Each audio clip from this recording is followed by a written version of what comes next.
Wala valole nga kafao, ay sau paavave. Oke piwe bili maya, ay oke lekea. Yehe, awa sao lele, sao lele, ilungole ea.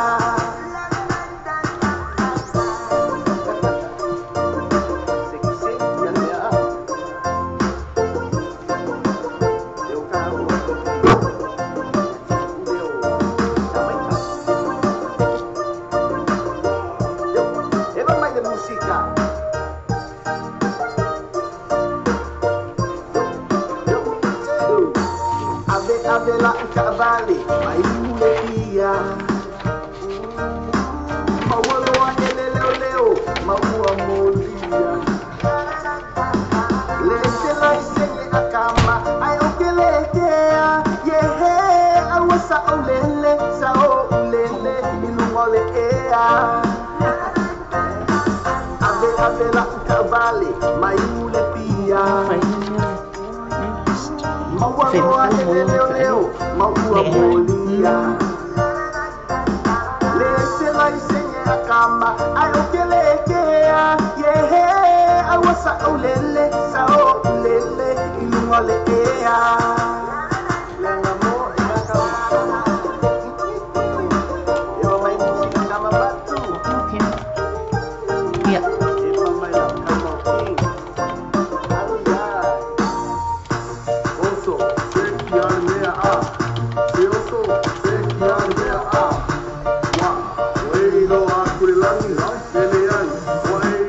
Sakangi sekianga yo apa au oke lele sa mo ma ko sau lele lunga lele fa akafa kafa lele lalo mo wala mai o se mama le apa inga le ba ki makama e ma mai ai ba o le au ba ma ku o lo ku polua fa kongua mai mai le kele o kala male o le ngasu okelekea yehe awasa ulele sao ulele ilungole ea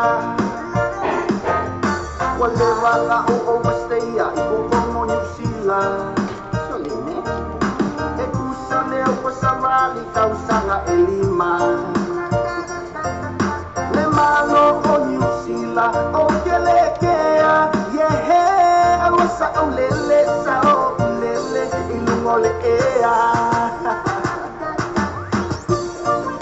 vai vai ai ki e vai malani vai mai musika lafta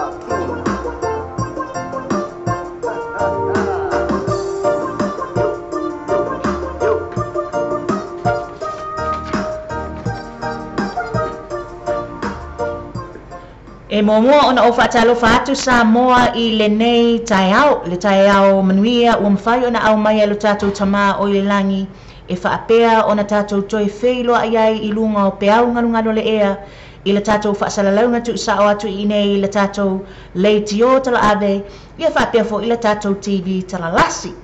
E momoa ona o whaatalo whaatu I le paia I susunga I whaafengainga po o taitai o e kalesia o fea lava le whatawhai taulanga o e mafuta mai ai fea fo o ile atunu o e mafuta mai ai ia whaafitai tele I le alofa ngalelei o le atua o mawhai o na tātou whei loai tua a sina ia po le mamalu I tamā matina mātutua ia o mawhai o na tātou mafuta whaatalo whaatu ia te outou ia le malose le nuu I le aumanga ia tamaitai fo I po sawao ia o tau nopi ai ai whiau mga luenga ia I le tau mawhainga o ni manuia o tutoni o tātou ainga whaatalo whaatu ia te oto e le mawhai ona whaangaloina nai whanau I tutono o onga I le lato na whatausi o le ola o oina I le uswai atu I taiao ma lea taiao a wale ola o oina o I lato o le lumanai o tātou ainga nuu ma e kalesia ia ma lea tu nuu atoa fo'i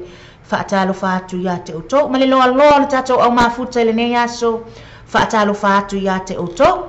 Te whaatalo whaatu I la fionga ia Virginia, Emma Tiana Brebner o hana lawe ti ngā fui awai lili whaungango whatatou ia mai lātou uma o mawhai o na tātou mafuta I LENEI taiao.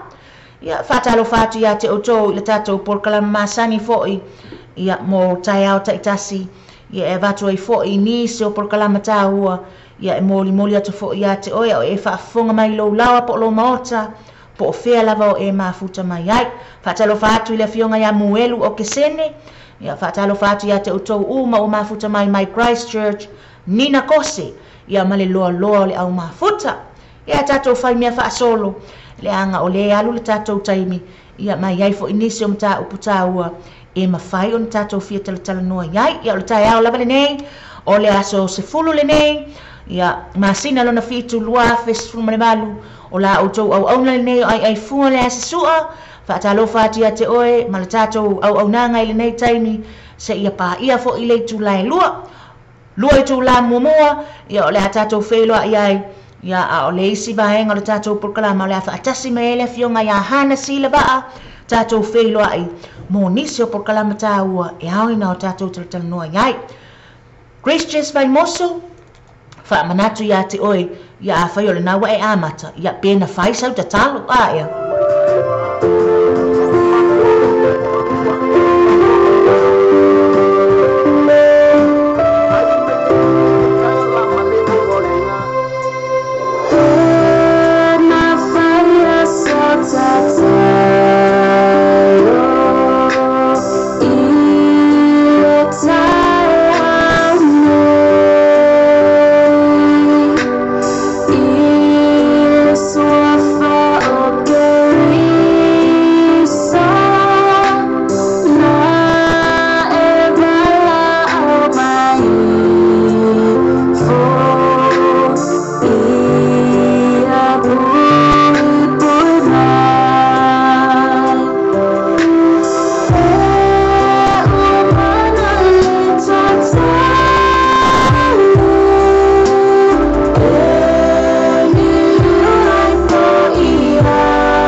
Le fionga ia puna sau to asiba ia tu pito new town whakatai mafuta mai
upu matanga o fio le pese whapea o na au mai e le sunga ia Christians vai moso.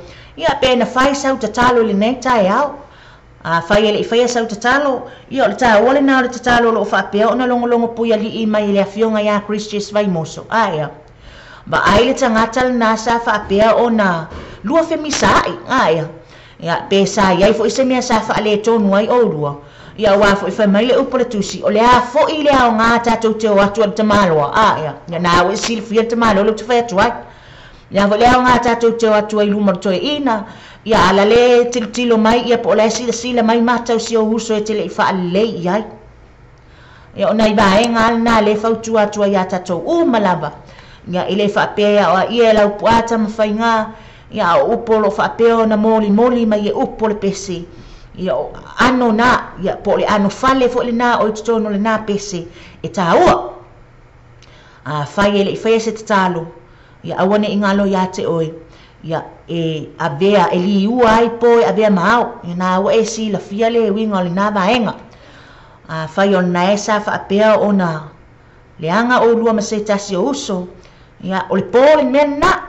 Ai a whai na whaale lei o lua o na o le musumusunga le anganga le atua e mafua mai lau tatalo. O le vi inga sili na i le tama o le langi. Whaatalo whatu ai ia mena Macti Jones ta filisi i lata o mafuta mai. Ia mali loa tatou au mafuta whaafutai tele lava le mafuta mai. Whaasolo atu nisi o tatou Paul Kalama o le nei aso. E mwhai ona tala noa atu ai nisi o mata upu. Ia manisi o tatou whaasala launga whaapisi nisi. Ua mwhai ona lango ina ele tatou Paul Kalama i lea aso ma lea aso. O te whaatalo whatu ai fo ilaia i latou uma ua mafuta mai. I la tatou Symbol Radio. Po i latou uma lava o lo sila mai le tatou Facebook Live. Ia ma le tatou YouTube. Ta lofa lava ia te oto. O le whaasala launga tu usa o le nei le tatou le ti o tala ave. Mai East Tamaki au Kilani New Zealand nei. Ia ma le tatou TV tala lasi. Whaafitai lava le mafuta mai ia te oto. Tatou whaasolo atu. I se tasi o pese whapea o na au mai ia ele Love King. Ia o le nei lava tae au ata. E le aise mea ia lai fua ona o le whai mea fia lava ia ma ata. E mawai foi ia le fia. Ai a whai foi ele o mawhai ona mamoli mai ele ata ia o lau fofonga fia le nei tae au. Olona winga e se mea o tupu ia te oi. Ia. Ai ia au mai le na ata. E a vea o se baila au o ngā. Ia mo leisi tangata le so o mai o au tafa. Ia. Another one. They finish on more. This one's free. Ata my team. This night in the city.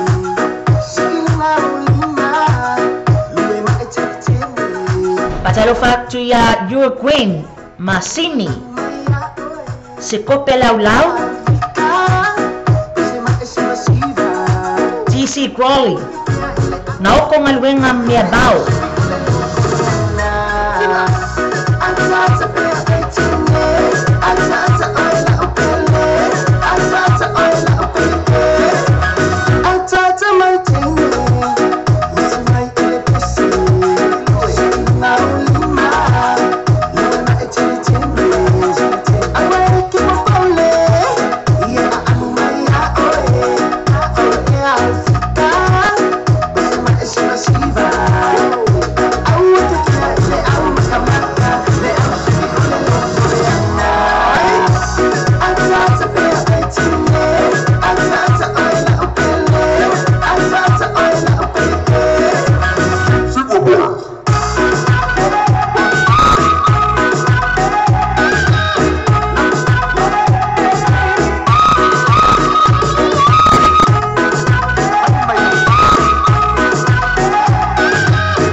Nei tina matamama tua lo lato fai le nei mea o le sisiva mai le tai au po fa malestino mai fo ia tato pese babe o le tai au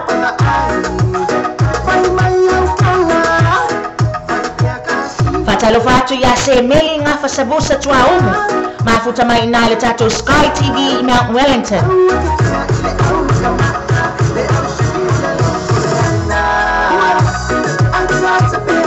Fatalo fatu ya Rosa Wideski. Talo fa mai inai kanata wa tale tulai fa fetai la vale mafuta mai. Te tolo minuto na tale le tulai spumantasi.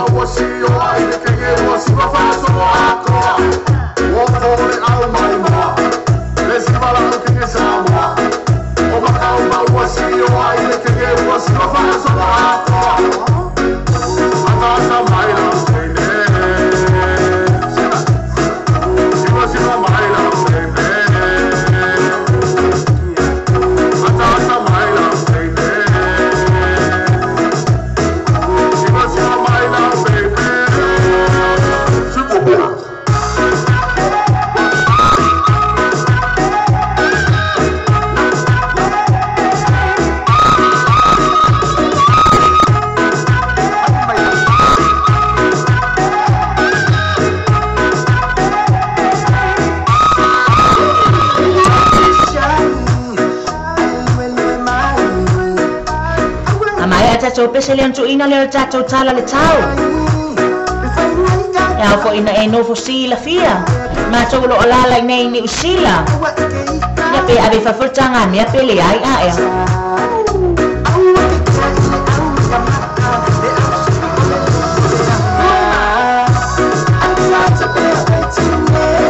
Pasalo vati ya to uma ma futa mai nai Brisbane Australia.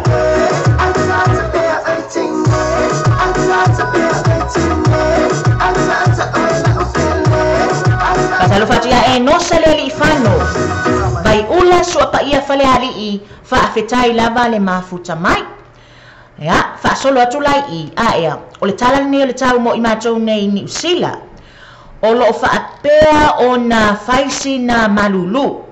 Fa solo mai ia matou nei I Manukau City.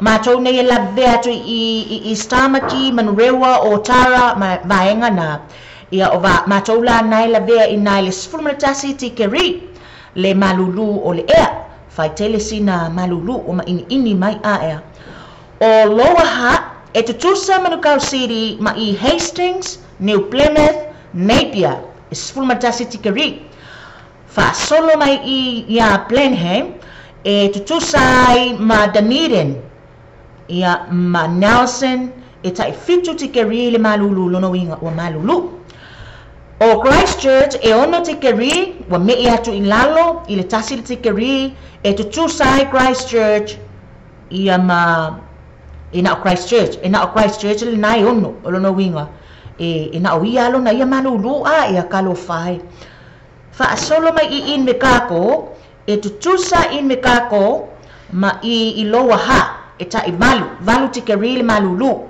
fanga lei e sfulu male tolu Wellington e se fulu tikeri e tutusai ma Hamilton Palmerston North e Eva e tutusai ma Lower Hutt Waitakere sfulu male lua tikeri le malulu e tutusai ma Marlborough ia ma ilunga ine ia matou I Howick I tuatu I pito atu matou ine I Stamaki lo ia fa solo atu nai Howick ma Botany ia nai tutusai Howick ia ma I Tauranga ia ma Marlborough ta isfulu male lua ia tikeri le malulu la vea atu ai ma Waitakere o ina I Napier sfulu male tasi tikeri Nelson e fitu tikeri le malulu ma olo fa alia ma ina le tara le tau e oso le la puaoa ti munga inisi o taimi puaoa ti munga inisi o taimi ia ai e va ai pele mata le la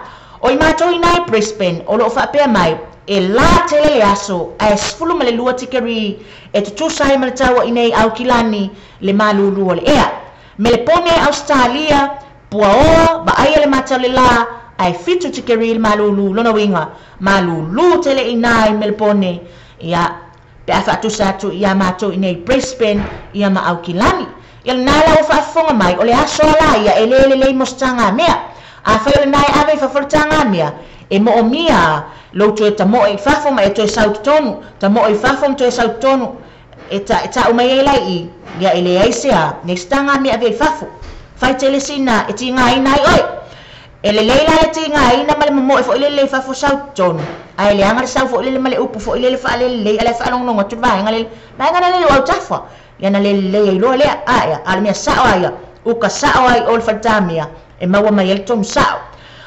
fatalo fa tu ya mai na fai ai sapu Charles Junior Salesa tu putala fiu ya male malo le ai ngolo fa pe na mafuta mai nai Hamilton tina ya mata tu ipele hake sanito tu ipele hake ya kopo tu ipele hake ya le tausala ya mafoe ya le sunga ya nali sanito tu ipele hake male lo le ai ngali mafuta mai nai Hamilton New Zealand nga fatalo fatwa mo oto malava le na fatwa mafuta mai o le pesele nei ia e fia tuai mo oto malava fatalo fatwa fo ia la to malava o mafuta mai ina I Amerika o fea lava o Amerika o mafuta mai ai o le pesele nei mo oto as a ship leave that food.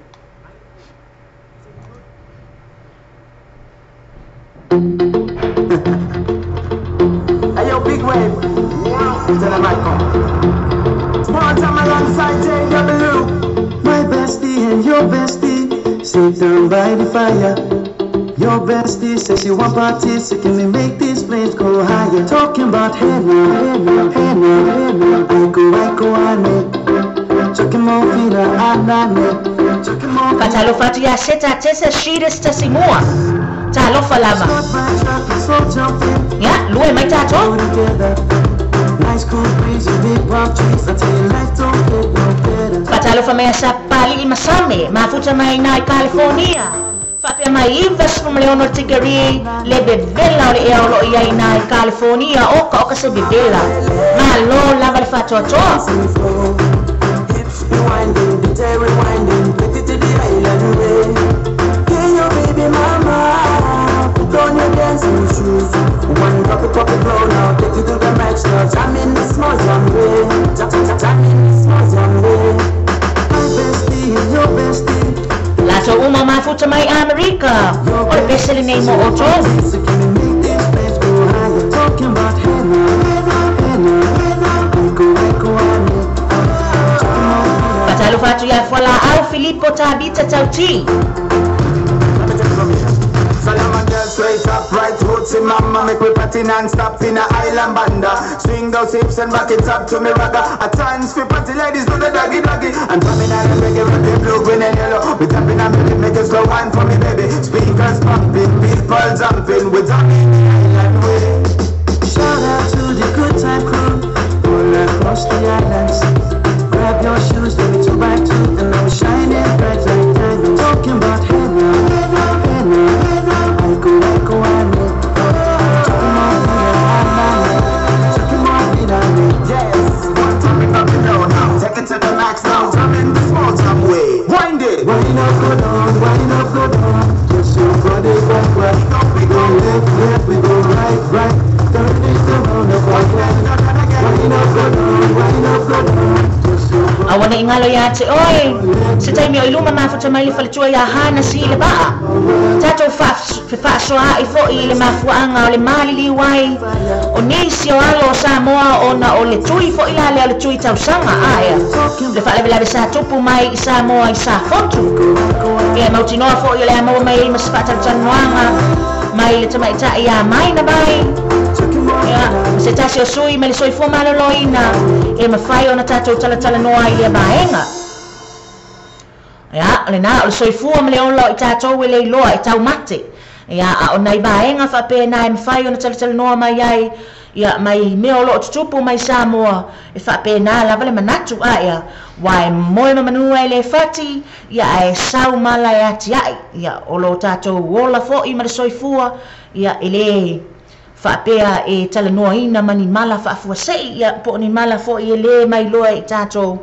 ia ele loa fo I tatou le taimi tatou te oai ia o vaenga o lo tutupu I le aso ma le aso ia e ofo il tau fi ma le langona I vaenga fa'apea fatalo fatu ia stua tau vai olo tau tu iai mala foa fatalo fatu I le nei tu la le aso ma lor soifua manuia ia oe faletua manuia le au nanga mai le afionga ia vai ula so apa ia fale ali fatalofa mai ia mala afo mafuta mai na I Oregon USA whaafetai lava mo o tau malava le mafuta mai.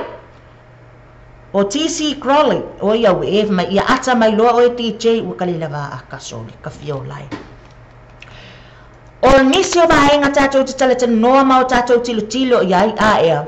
E pei o semta upule la utala noa atu ai. Ia le tā ua o le neimia e le tatau ia i tātou o na tātou o le ale ta unga wha Samoa. Aua tātou te tilo i fafo o le whaamatalanga lina. Pe whaapea foi, don't judge the book by its cover. E uma o tala noa atu le vaenga lea.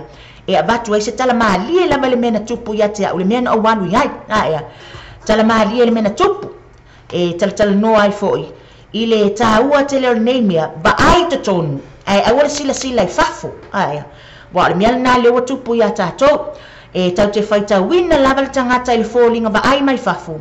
Ia ai tau te leo sila fia ma o iloa. Se mea tā ua ma se whi au tā ua lo amai te tonu. Le loto i whale i te tonu o le natangata. A woia we ia mai le puni a lava.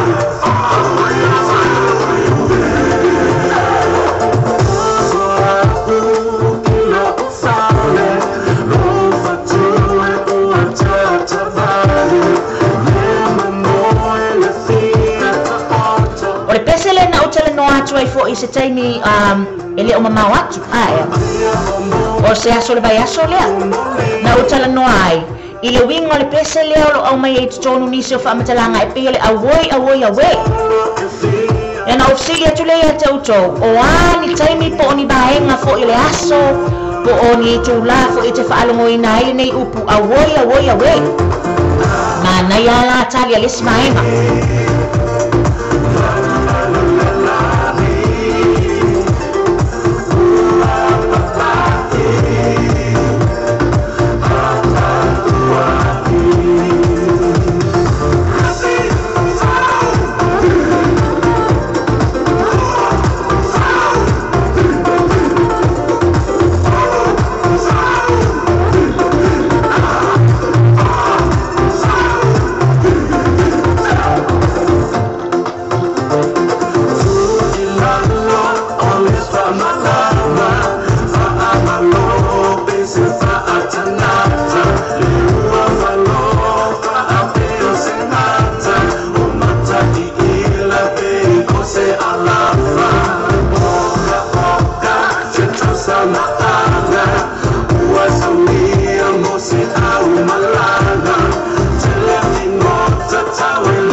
la sawa to vale fui maono se meli ngafa sabusa tuau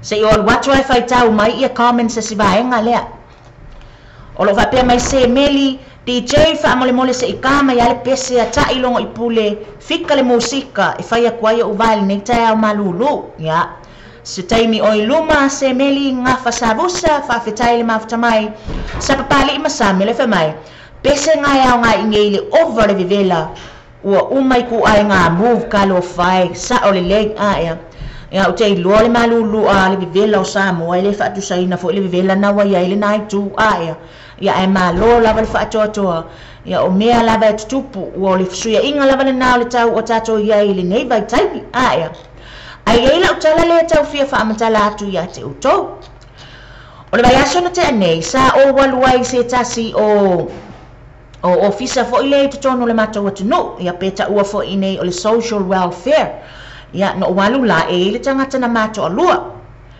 o te oso atu lai tutono le fale lea ia o lo tu mai e masanya no va ai i le tamalea va tu lo lo fa funga anga Samoa e po o le ulo le ile ya pe fa pe fo o le tafi u mai se le po o ma fo ile le ao tamalea o a ulai lo va ai so stangata o te va ai le tu ainga skaili lia e fai mai al o ma fa o ka maleanga ka mangi ya e matua yo ule fia tala no ai tu ainga nei o te lei loe tu enga nei pe fasio te tangata ia po le ale tu ainga tangata ia tu enga tangata nei o so stai me ala tele le ofisa le ke le fia kala ngoa ile li ile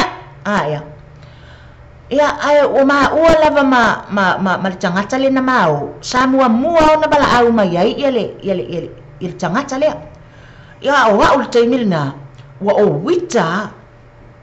wita le taimilia ma fu mai lo wita ona o leu te tilo le tangata e ele tangata na fai mai te au o le tamalea e tau iai oi ia e ese fo ilale ngona ta o mel tangata le te o le au te fa ngoi na ile tangata le o tau no atu nei le ia ma ua mal tangata le na ma o e fatalo sanga ina fo ise tasi o mta upu ma te tau no atu tono le ofisa lea o le o sa fai mai nei le ali uru po o lea ma lo tilo atu ile ngoa e se le ngoa le te fi avea ia nei ia o tilo tu ale ma kwa ese mamau ale ngole o tilo tu iai ma le ngole lo ma fau o le tu lo ma fau ma o witai fo tangata le fatala no le mata o le tala no mo tangata fa mai ta lo fa lava ma o fa alonga tu ai sole o le sa mo tangata ila fa alongo o le tala no fo le tangata e mai te tono lo na fatu ma lo na loto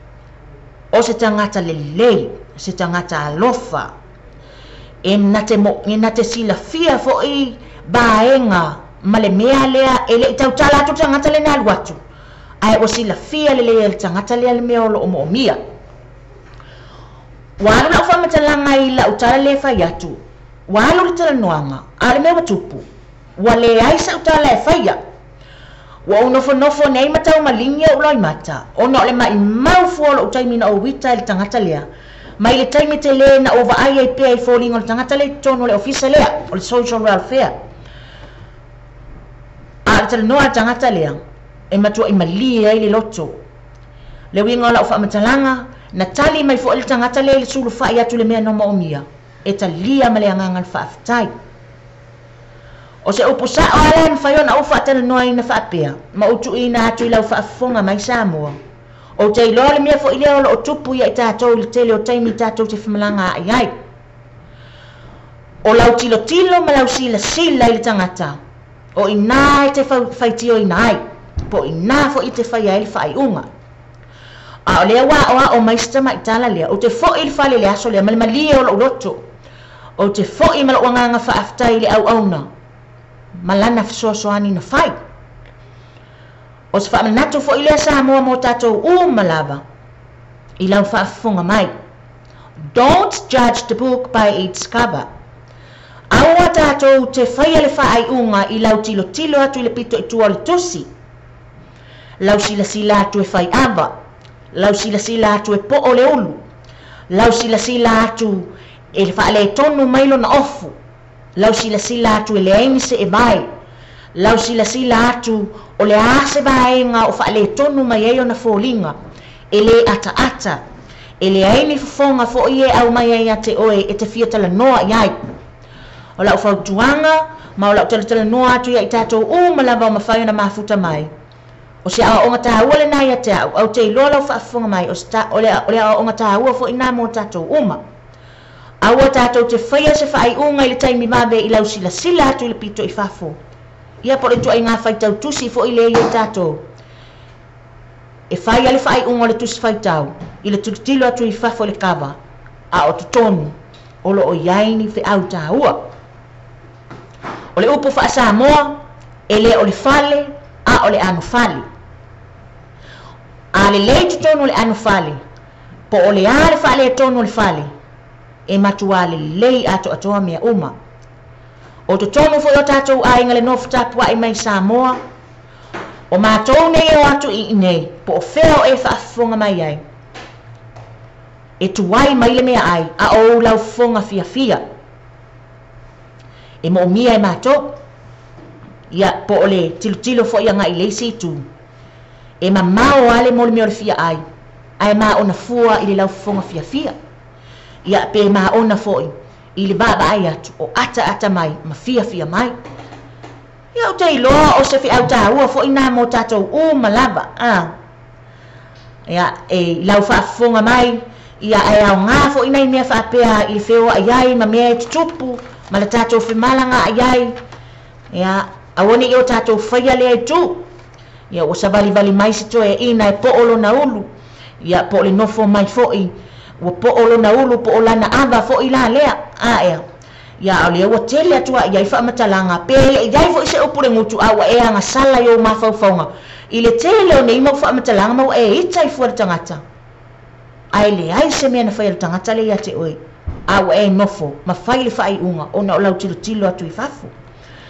Ia, vahenga tātou te toe tilo iai, ia, ma toe sila fo iai, o vahenga umalava, tātou te o iai, o a onga umalava mea na. Ia, tātou whai mea whaasolo, to vā atu I sina pese lea, ia, lau whaafunga mai.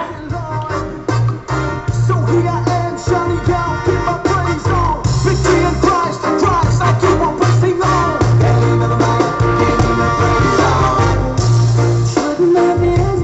Patalo fatu ia cho a pete. Ia le fionga ia februari ete ia malolo le ainga mafuta mai ina Utah America fa fetai la vale mafuta mai. La to umala na fatu a mafuta mai le nei time. Ia. Ia moli atu ia lo faanga mo o to umala. Ia o to faanga no ina le nei time ia to mafuta mai ai ma abea le nei ala leo ma o to paanga.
Now if I fonga mai ai, ia le tau mawhainga le tamaita I a Kelly.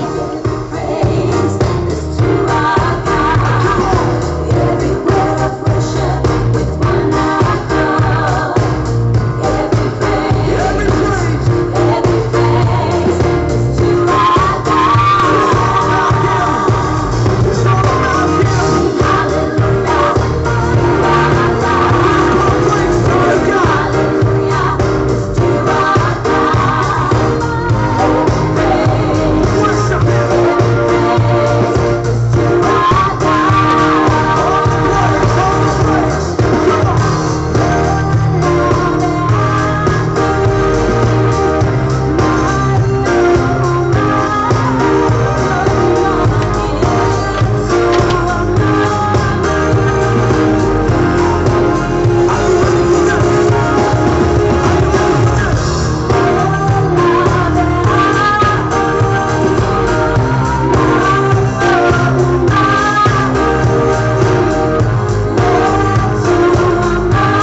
ia mei fale tolu seni se la fina le leisi wao langa le hamo lava ia ale maualo peta lia se talusanga i talo le tangata ai ngalo ai AA protocols and policies la usta ia le tangata le officer and by the way never heard of ulupo are bad people before malon fa so Patalo fatu ya alena fea ngango Tuputala fiu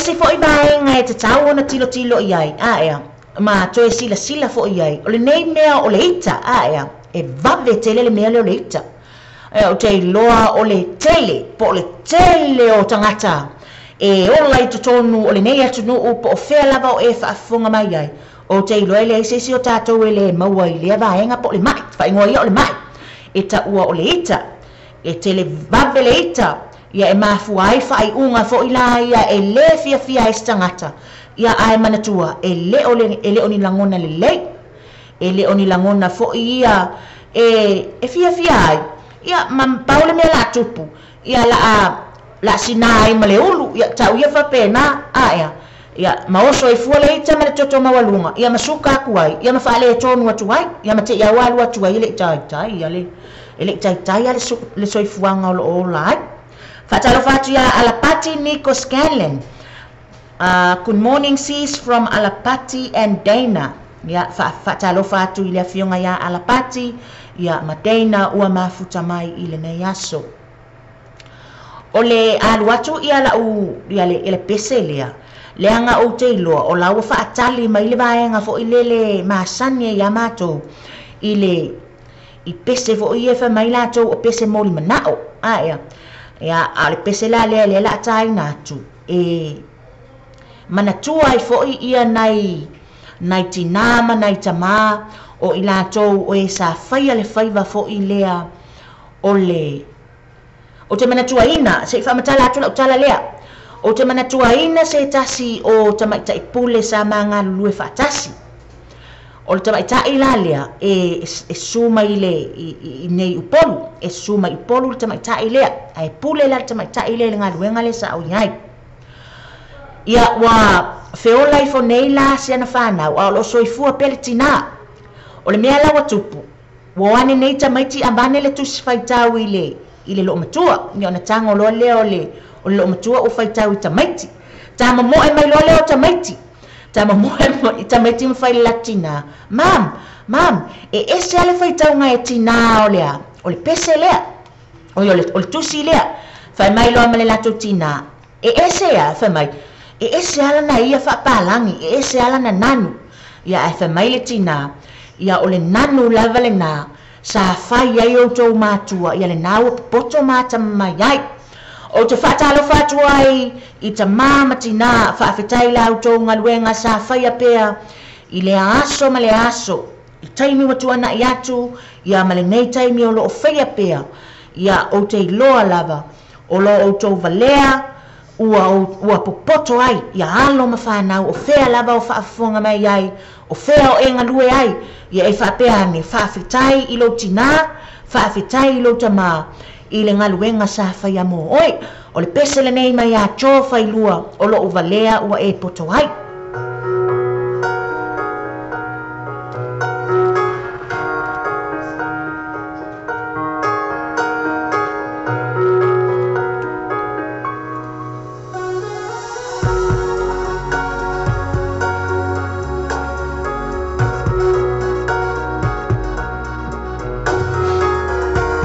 Mai mei fale tolu seni ma vave na rinko sai foreign pe ama wele ma yo leita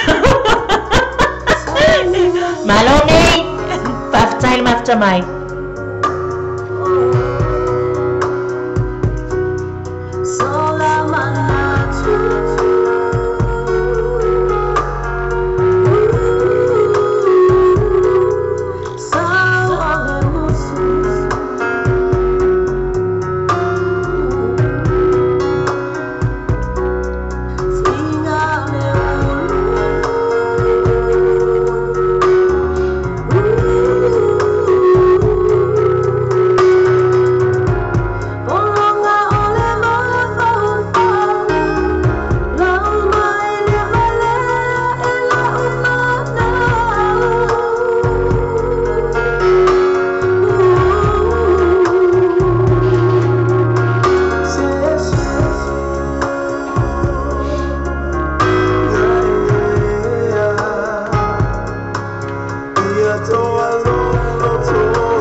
Fatalufatu ya sapana kalin tamafuta. Mafuta mainai Christchurch New Zealand. Ya, diba ngali ale umatua malulu at taimir nei ya. Le motu ya malaba nga fo yo New Zealand for mai. Ole matua tele ole molme ole mafui.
Taimi o iluma i ona awina atu nisi o tato talafou.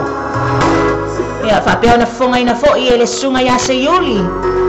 Ia ni mea fo i o tutupu i nei atu nuu o mātou nanofo ai o Aotearoa.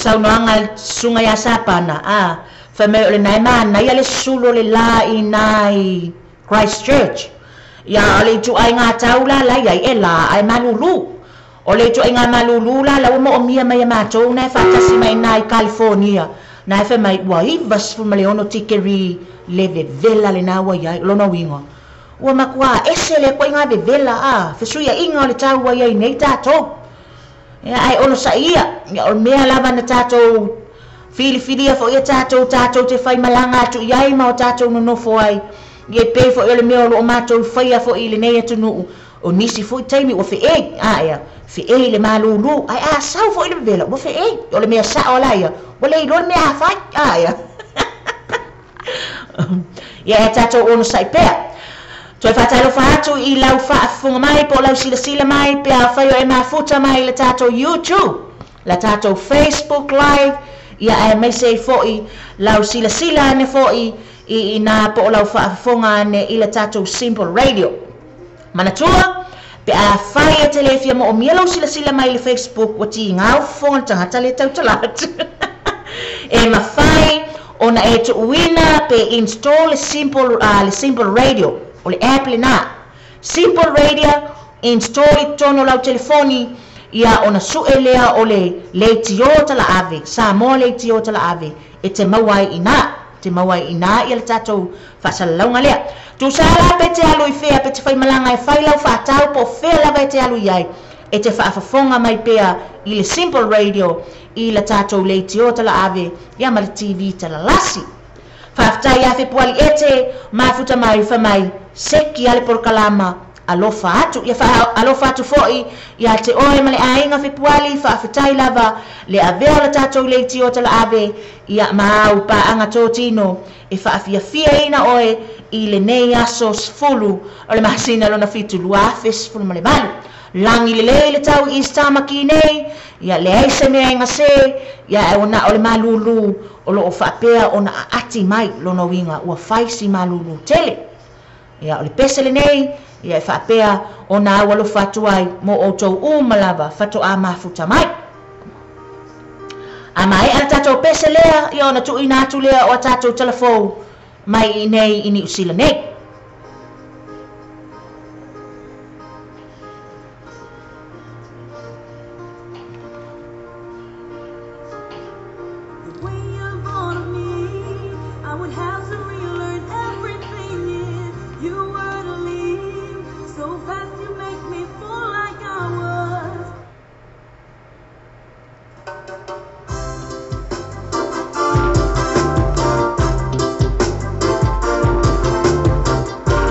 Talo fatu ia Solomona Pueliu mafuta mai ina I Hawaii fa fetai tele lava le mafuta mai ia te oe male ainga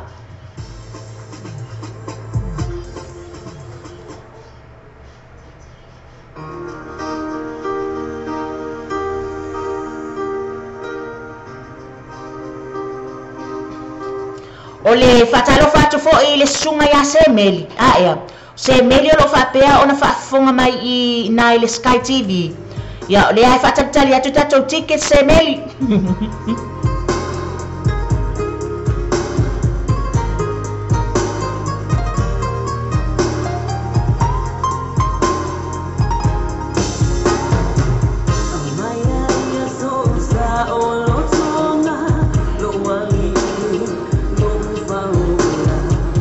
ia wai uma tatou nei fia fai salotonga ia le opese atu ia Christina Spaya au te alu te eisi salotonga li smahenga tasi atanga te ole salotonga na te malo le nga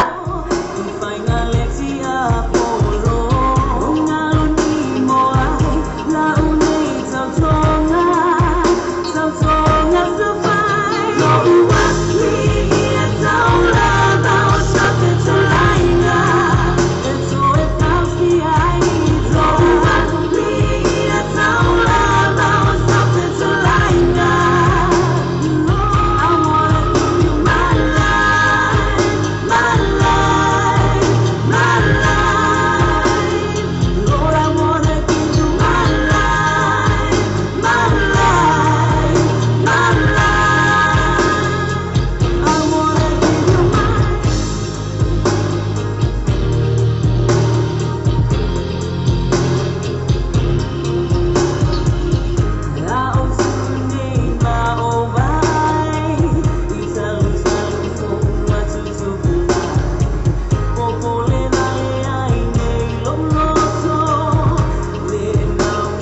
Solomona ia e mai ala tatou telefone na tuina atu leo lau kesi.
Usi mai ele whaafonga ele whaapoponga le nei o tātou tala I mea o tutupu, ia I vai whanua o Aotearoa, ma whai o na awina atu e alai so ta inga whaabawa la leo, al Samoa TV talalasi, Samoa Radio tala abe, ma le Radio New Zealand International, whafonga ina atu, ele sunga ia se Yuli Umalau Leifi.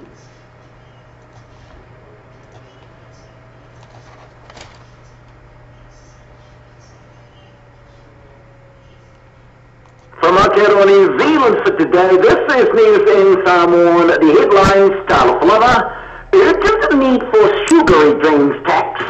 New Zealand religions groups exploit migrant clerics.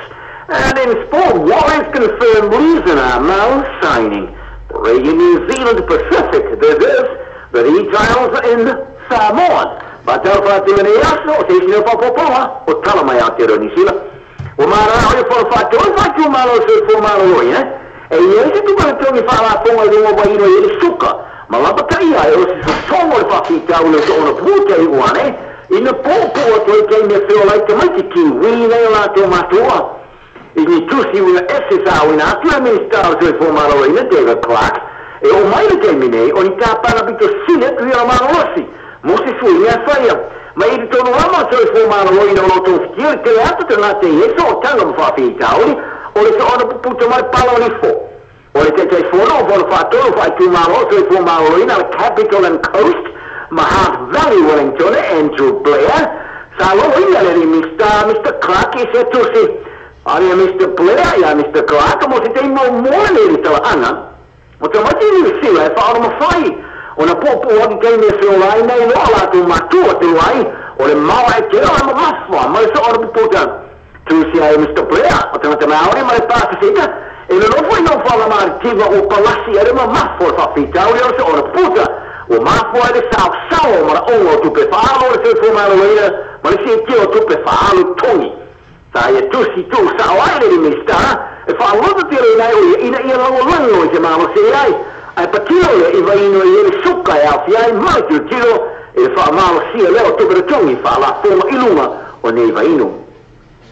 O se mai ori whaala toa whae kare se mata koinga e ka tilunga o utia nei ni whainga whaala tua I waena tau I whaimanga inga. I se ripoti o le malo o whailo ai ni whawhita o ni mata utia e piona i e tangata e awina mai whaariro riro ma whapo o wai ngā wenga tangata e awina mai visa whai ngā wenga whatapo inga. O nisi o grupo o tua ia e awina mai tangata e ni sila mo tiu te whae kare se matapo inga o le whao ngā ngā rue pikino whaala o ina ai po ngā runga kilingi. I le ripoti o mata ngā runga business au I loma mga ruenga sa tiro ia e vai motala le newsroom o lo whawa senga ina I la matianga e whaoro iai I le whawa ina o visa whai ngā runga ma visa le tu ma whatapo inga.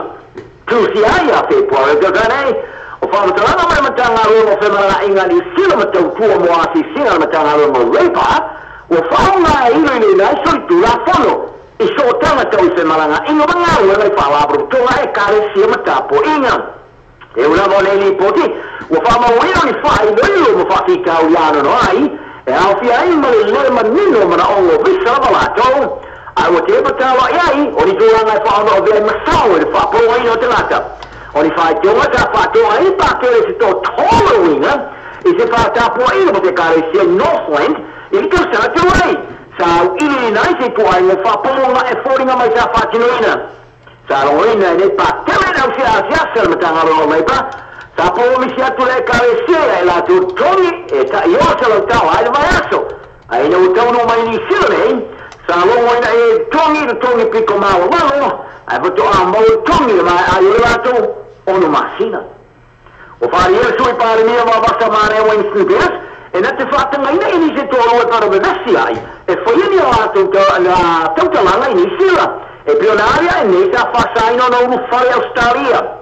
O le mafina ia Lawrence South e l'ultimo tutto sana, mai canata, sa tu e foiena e tutto la Australia ma au kilo ni nei. Ma le i voi canata Stefan Molyneux sei si fuori fai io in io marato.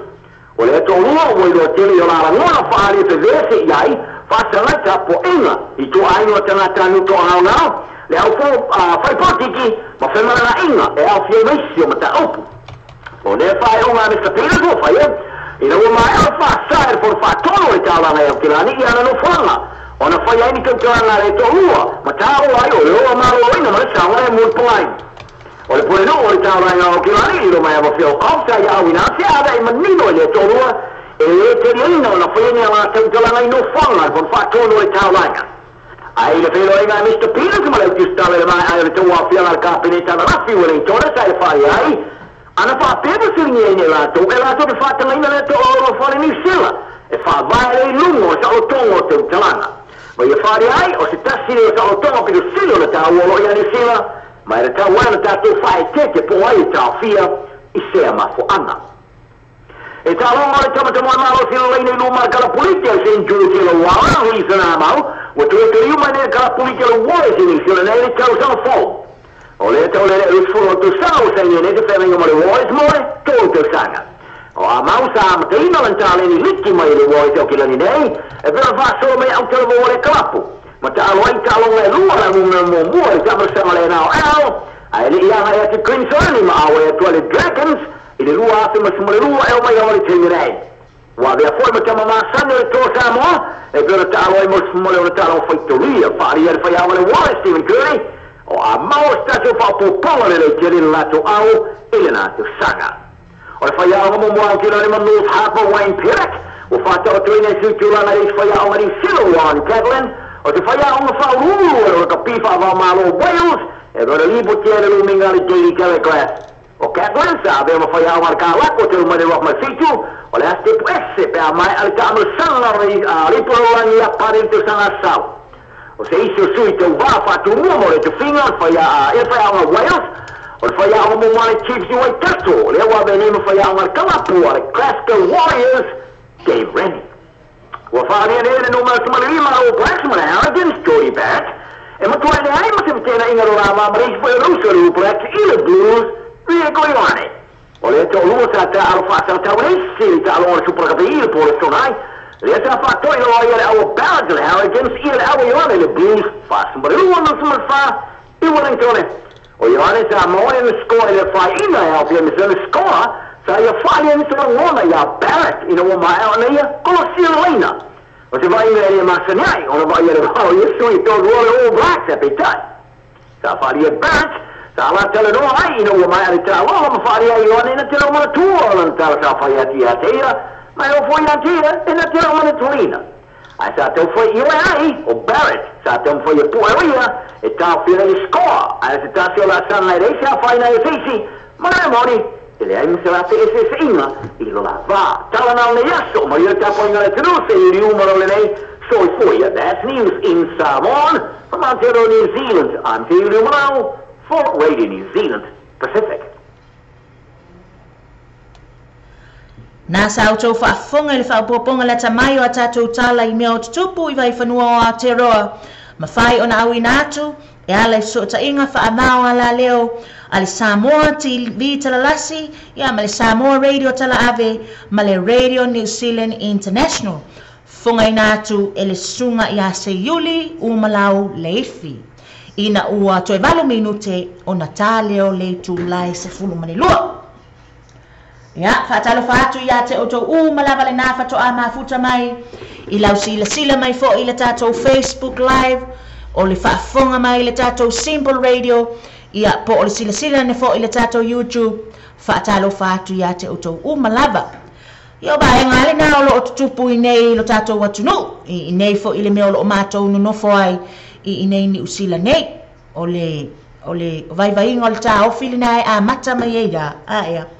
Ia I le whaateleina o le intake fo I lea o le suka o le vaenga o le tau mafa fo I le tele I le suka pio na fonga I nātu e se yuli o le mafua anga o nei mea a wafo I a o mai I fale oloa I eitua a e sila I eitutonu o fale oloa wa tau ngō fia le whangusua malie a e tau ngata le whangu vai ia o le mea sa o le mea na tau ngō fia le pepatuisi a e tau ngata le fruit ia o fea la vaenga nei e tilo mua I tamai e tilo mua I le lole langa lea e tau ngofi e tilo mua I le whangusua malie langa le e tau ngofi a wale o le apa le whangu vai le o le apa le fruit langa lau tilo atu bo ova le tau ngata ia ai tau ngofi ia vaenga ia a o vaenga ia le au mai ai le mai I tutono tino o le whaatalo whaatu ia I lato uma o toi mafuta mai le nei taimi ia ma tātou pese mōli manao ia, le ana mōli manao mai ai tātou.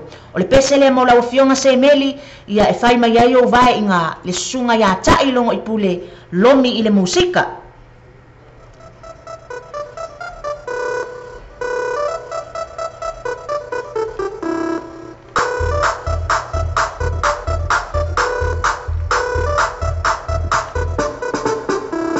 The bass my Twitter sunset poco mai luna baile come le floa qua fa su acqua the bass my Twitter sunset poco mai luna baile come le floa qua fa su acqua lo fai io fitta lo le musica lo fai io fitta lo le musica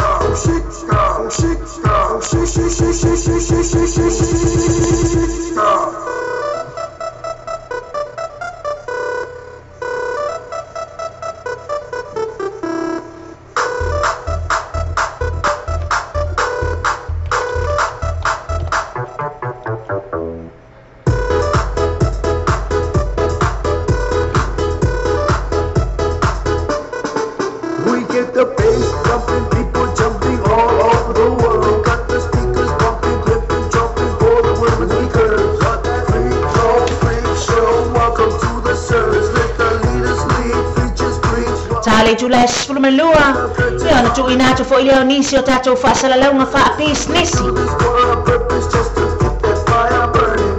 And we don't need no water, let that mother burn. Timmy play the trumpets, let the people go berserk. The bass my Twitter. Fatalo fatu ya manuia alo. Mai tama le Rosa from Washington. Fatalo fatu le nei time. Bass my Twitter, sunset poco mai luna baile come le floa qua fa su acqua.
kalulu mai ngala se pizza ai se test mo mai ka mata siwa o ile kene la ile nei che mai ka mata ya umange o le pokia le fale o mata makama ai fae ba o ile kama ile music ma fai o lai ba ai sme sasi a o le po ile kai kai le base mal to reach us se kuku mai lunga vai nei no le flow am qua fu fasu aqua le base mal to reach us se kuku mai lunga vai nei no le flow am qua fu fasu aqua le base mal to reach us se kuku mai lunga vai nei no le flow am qua fu fasu aqua le base mal to reach us se kuku mai lunga vai nei no le flow am qua fu fasu aqua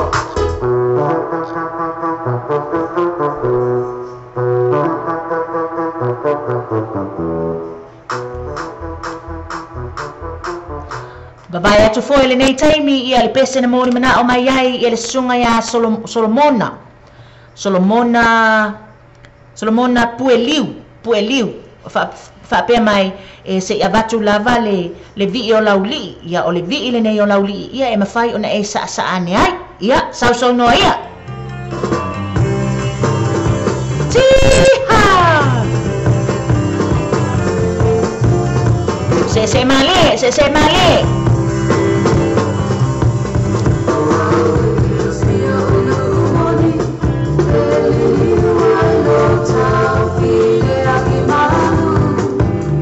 Fatalo fatia le misi o taua Fapia mai talo fa ya ole fale tua malau tiute Fa longolonga tu ilunga le loli interstate I le toko kalama manuia le tau waso Manuia lama le fea ai mga luenga o fapia o na fea ngai ai I tutonu o fale fai ngā luenga Ia po tutonu fo i lo sa Fa fitai lama le mafuta mai Tiha Yo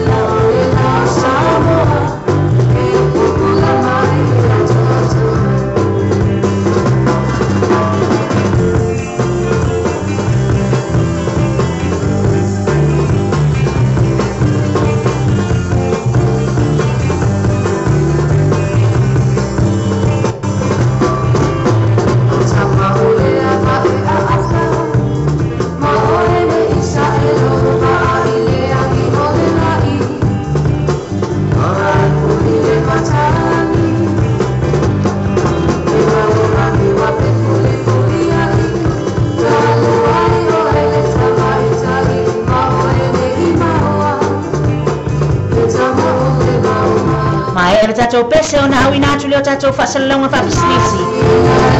Ia matoi fa au inatu ai le tato por kalama. Wa tato ne Julai 10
Whaftaitele la wisi o tātou tunu, mo le tadia ina o le tautua le tātou Samoa TV talasi, ma le tātou Samoa reo tala ave, ia so tautasi. Mani me tere o whaiwa alu whilima, ai maiso lau tapo ina Samoa. O le tautua le Clickix, lo matua whaingo whialo na whaongaina. Whia lafa sa tupe po sa digital top-up yo ainga po o Samoa, tonga na whiti si teini vave lava. Asi nei lo le pena ta whailangi le Clickix. www.clickxpacific.com Wa yei le sui ina le whatino ina le lato te pua. Ma whai nei ona e transfer sa o mai lava lau tupe ro fia la foina. Mai lau tupe lungo le internet banking a lau fale tupe. Mai se se vai ngā New Zealand, Australia po Peretania, o lo e la lai. O Amerika lo whata bena le whatino ina i le tu langa i le taimine. Na o tolu ta lani tau la foina i lau tupe. Numero so ta e monisi fa amtalanga. Ole oval selau 5555 toluiba. Oval selau 5555 toluiba. Be asiasi nei loa le Clickix. www.clickxpacific.com O Samoa lo pe I tu, ma Samoa lo pe I shop. Wa wango langa ma osi le tātou po kana meo o le taia o le breakfast ma le morning show ma le ono se pa ia le tu se furu mua I ASO ma ma le aso fua se pa ia le ASO tonai. Ma patola ona e se foi le tātou website ma e se sua ina le tātou Samoa lo pe I tu ia ma e whaatawa lo masau pese ina o le whaatawa lo pese ina ia le ngate le o le langa ma osi foi ina le tātou Samoa lo pe I tu ale ngate foi lea o le breakfast ma le morning show o le tātou Samoa radio tala ave. Alafa Samoa show atu no pele. O le tautua ala wala leo radio tala ave o whaatini nei I le fitu aso vai aso. Rosu whaitu la aso. Whafonga ka salonga al radio tala ave lungo an whaasota inga live stream o le www.lopaytvradionews.com. Whafonga I musika sufloi musika whaono po nei tala po o le paulo moa. Pese whananga nu o moa fo I le pauna ata I whanei tu SS. Se sani loa I le live stream ma le radio tala ave www.lopaytvradionews.com.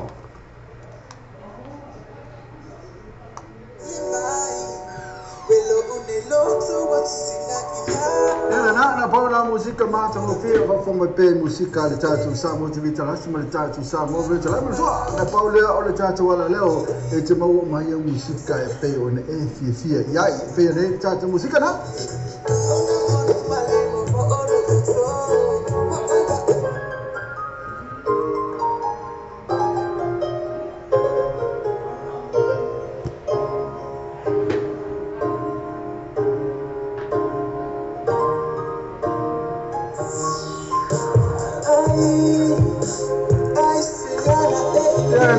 Na ene yo e mai tasi foi na pesolo e fa fonga e tātou ala leo mo tua o ne na ro tune in my pair le tātou ala leo lopaytvradionews.com I le ma le aso me le aso lu su fa tu la fitu aso o le fa aso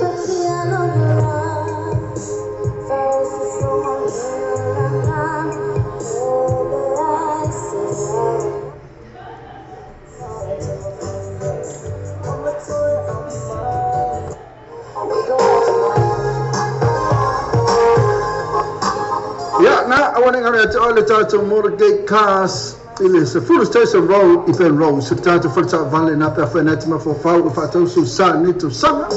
It's a full station road, Pen Rose. It's a mawale unanga le tātou motorgate cars. Ina I Pen Rose. So last phone te vidi sa ola vai eta no sa ola vai pule. Le lima tol ofa o. Lima tol ofa o. E pole numero fa ile ale sungale ya chantu loma ole olu tasi lima lu fa ofa o olu tasi lima lu fa ofa o the sunset also limited le fale ni sinia ina le balu tasi huyo road to o lote foni etevili ai mosopoki Luo fituan o lima tasi kole olu tasi o fa fitu to lim fato olu tasi o fa fitu to lim fatolu. Water fitness, mechanical repairs, vehicle scan, electrical, oil filter, food vehicle service, and after manato pauli new and used cars. Matua balu tasi huya road to modifying all sa idit ne taimi all to sana. Le whare insinia o le Sunset Auto Limited i te maua ina i valu tasi huia road i o tau. Valu tasi huia road i o tau. O le tunu mero lea o le telefoni o le LENEI, lua fituona o lima tasi, lua fituona o lima tasi, ia po le mopa o le olo tasi o fa fitu to lima fatolu. Olo tasi o fa fitu to lima fatolu. Mantua e tala le tatu whare insinia o le Sunset Auto Limited, i le aso tofi se pa ia le valu le tai au se pa ia le tula se fulu male lua i le po. Ya, whaftai lau Samoa lau whaafunga mai i nisi na tātou whaasalaunga whaapis nisi. Ya, o nisi fo i o company sa whapea, o na lātou mawhai, o na lātou abatua fo i le tātou whaasalaunga tu usao i atu i nei le tātou leiti o tala ave, ya e mese fo i le tātou TV tala lasi. O te toi whaatalofa atuai, ma le anganga whaaftai, ya i lātou o malama le nā whato ama futa mai, le sunga ia Juliano le lua, manu ia e le whianga i ngā luenga, yo sefa lupe tau whaafitai lava le mafuta mai o nisi fo i lātou o te iloa o loo whaafunga mai tono o tau o fisa whai ngā ruenga ia o nisi lai le maumanga ia o nisi lai whaafunga mai tono o maota malawa ia po o lungo le vaa po o malanga mai fo i lan lea i savai i anga ia pia ia po o tono lau sa po o whea lava o e whaafunga mai ai whaatalofa lava ia te utou o malava whai o le nāwhatoa e mafuta mai o le pese lenei mo o tau i lenei tai au. Ana le se anoa mai le puni ya lava.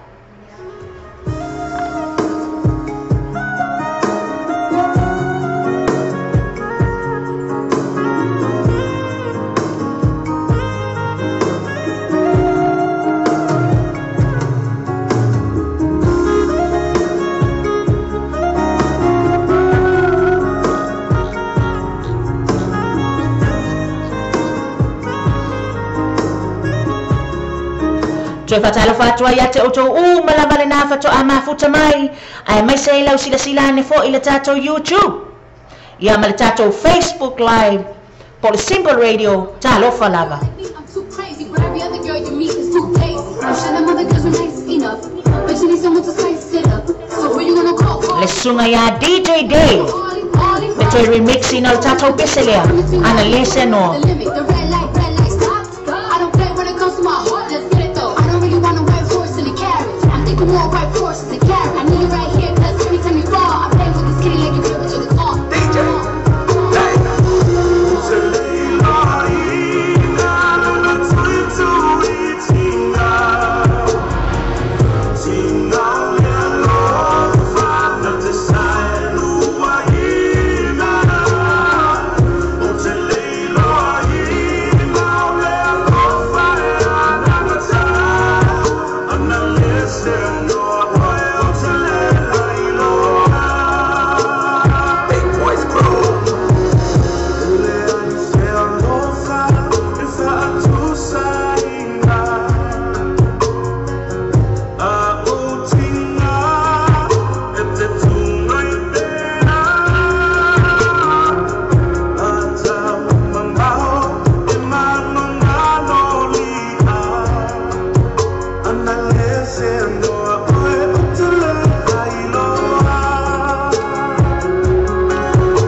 Fatalo fatua ya Joe Apente.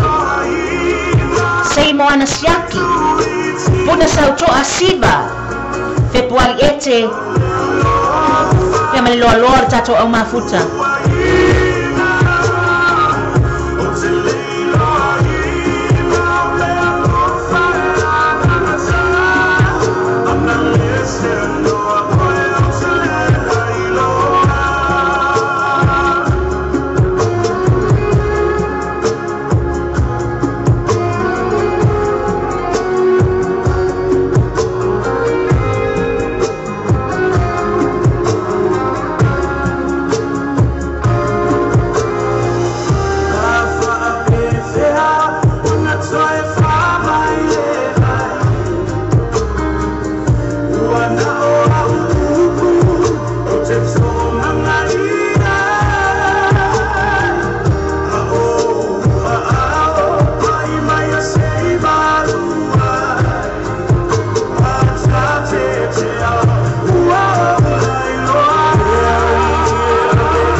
ana le se noa oe o te le lai loa aia ia le saore na le puni ala baa sa fa pe ona fa talo fa tua ia te oto o malava le na fa to ama futa mai o fa sa longa tu sa ole nei le tato le tio te la ave ma le tato TV te la lasi fa sa lawa tu inei East Tamaki au kilani ni usila ina ua toe ina usuma 5 minute ua te ai nei le tu lais fuluma le ludo ia toe fa talo fa tu ile sunga ia puna sautoa ia pole fionga fo ia lesa le na fato ama futa mai ia le na moli mana o mai o le o fa solo mai pese moli mana o ai o faita o mafutanga o le huli la auto fa fonga mai fo inai America o fe lava state o America ia le na wa fiafi itato le te lo fo le na wa lo atu ile fainga o le tau mafutanga fo yo le fiafi po le sauni uni no le koka ia po sauni uni fo yo le la o ia fo eat out a matou fo ia I nei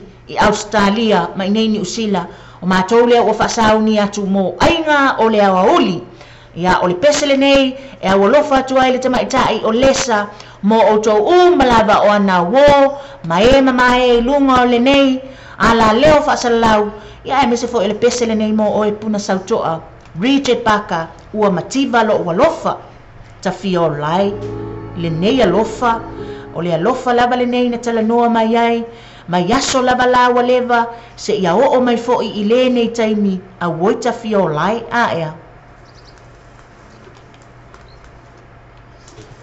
Ina, lagi nga mai la sa kia we.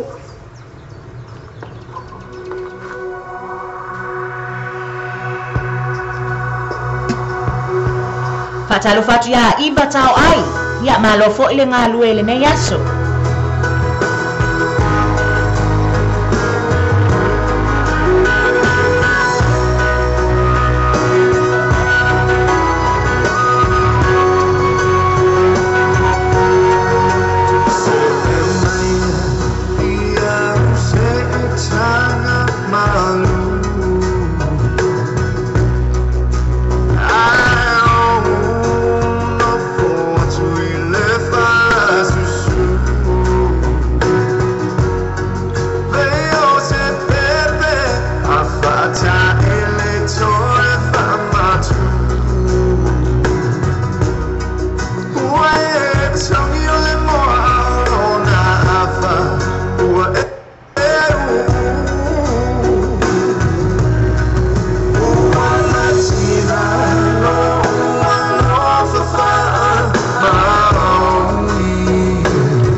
Fatalo fatu ya Tony to never mafuta mai nai Caribbean Straight Martin ya malefionga ya puna sautoa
le nā ua saunoa mai le fionga ia lisa, ua tangi a steni aia. O sene le masani ana tangi le pese lea.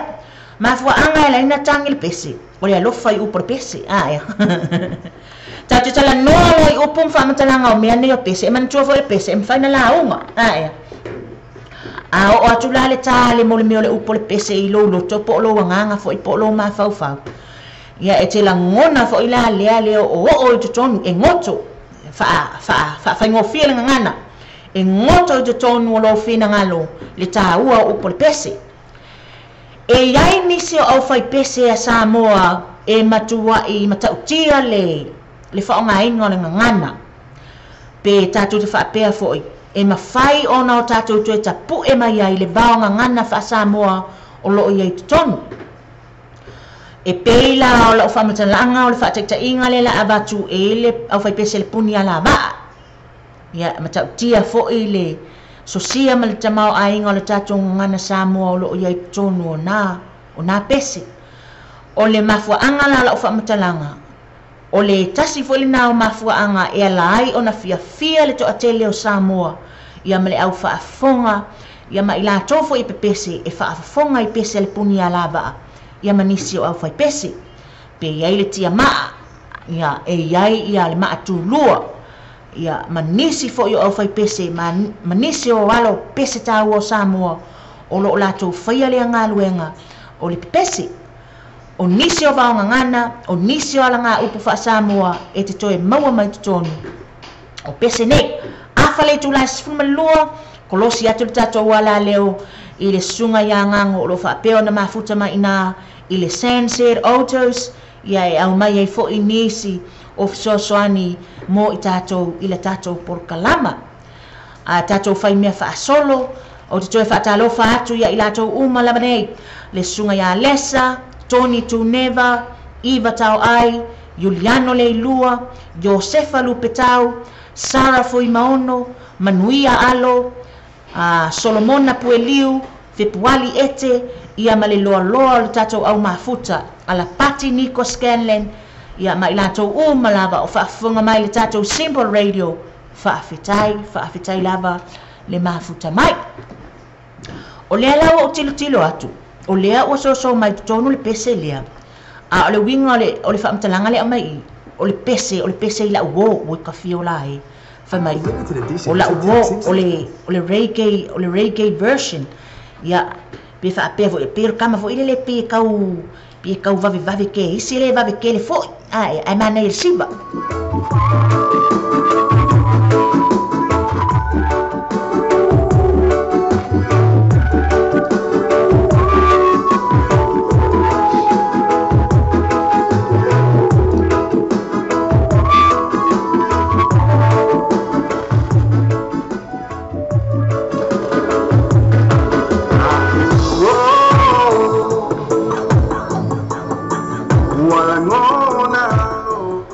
La woya Tony Tuneva. Ia amae ia tatou abanoa tu ina atu i o le Sunset Autos. Ia ona whaapea lea ona taina atu lau pese. O lo whaapea mai o le masinga ua pouli ulingia. E ka lo whai langa masinga ua pouli ulingia pe ai se haa. E ka fiola e so.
wo amu ia se ua maua sana wo nganga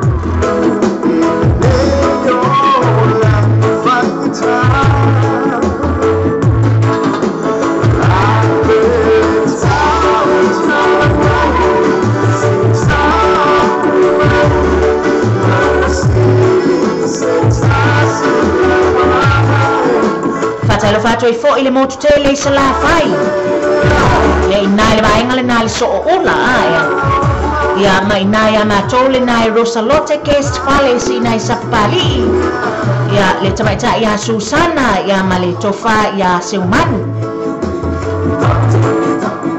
Ya male lolo le au mafuta mai na ile tatu Rosalote case files.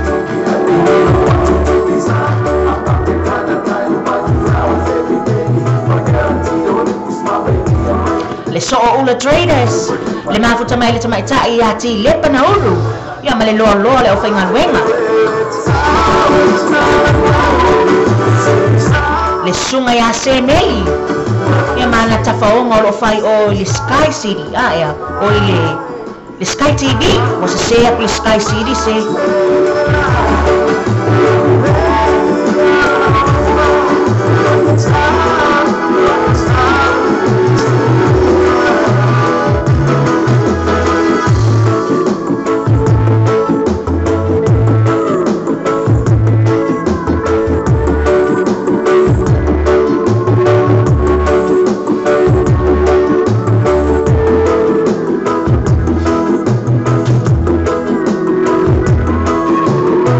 Tony Tunema ya sei mai ala tato Sandseed Altars ena tu ina tu leo lau pese mai loa ya e wete fa pena e umalaba abatu lau pese fa fonga mai ya fa mele tala pen mai don't worry be happy mai loa. Ladies and gentlemen, welcome to the magic translation of Denver.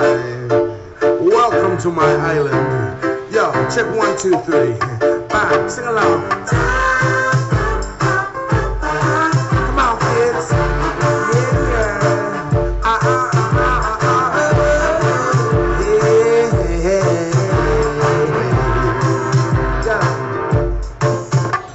Follow me la musica means listen to my music.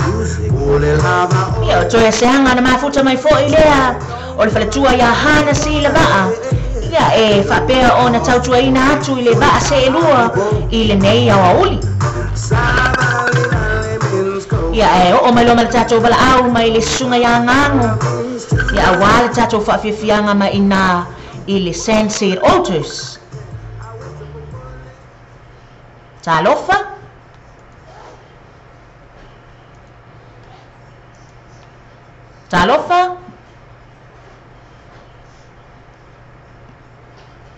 Talo fa sunga ya ngango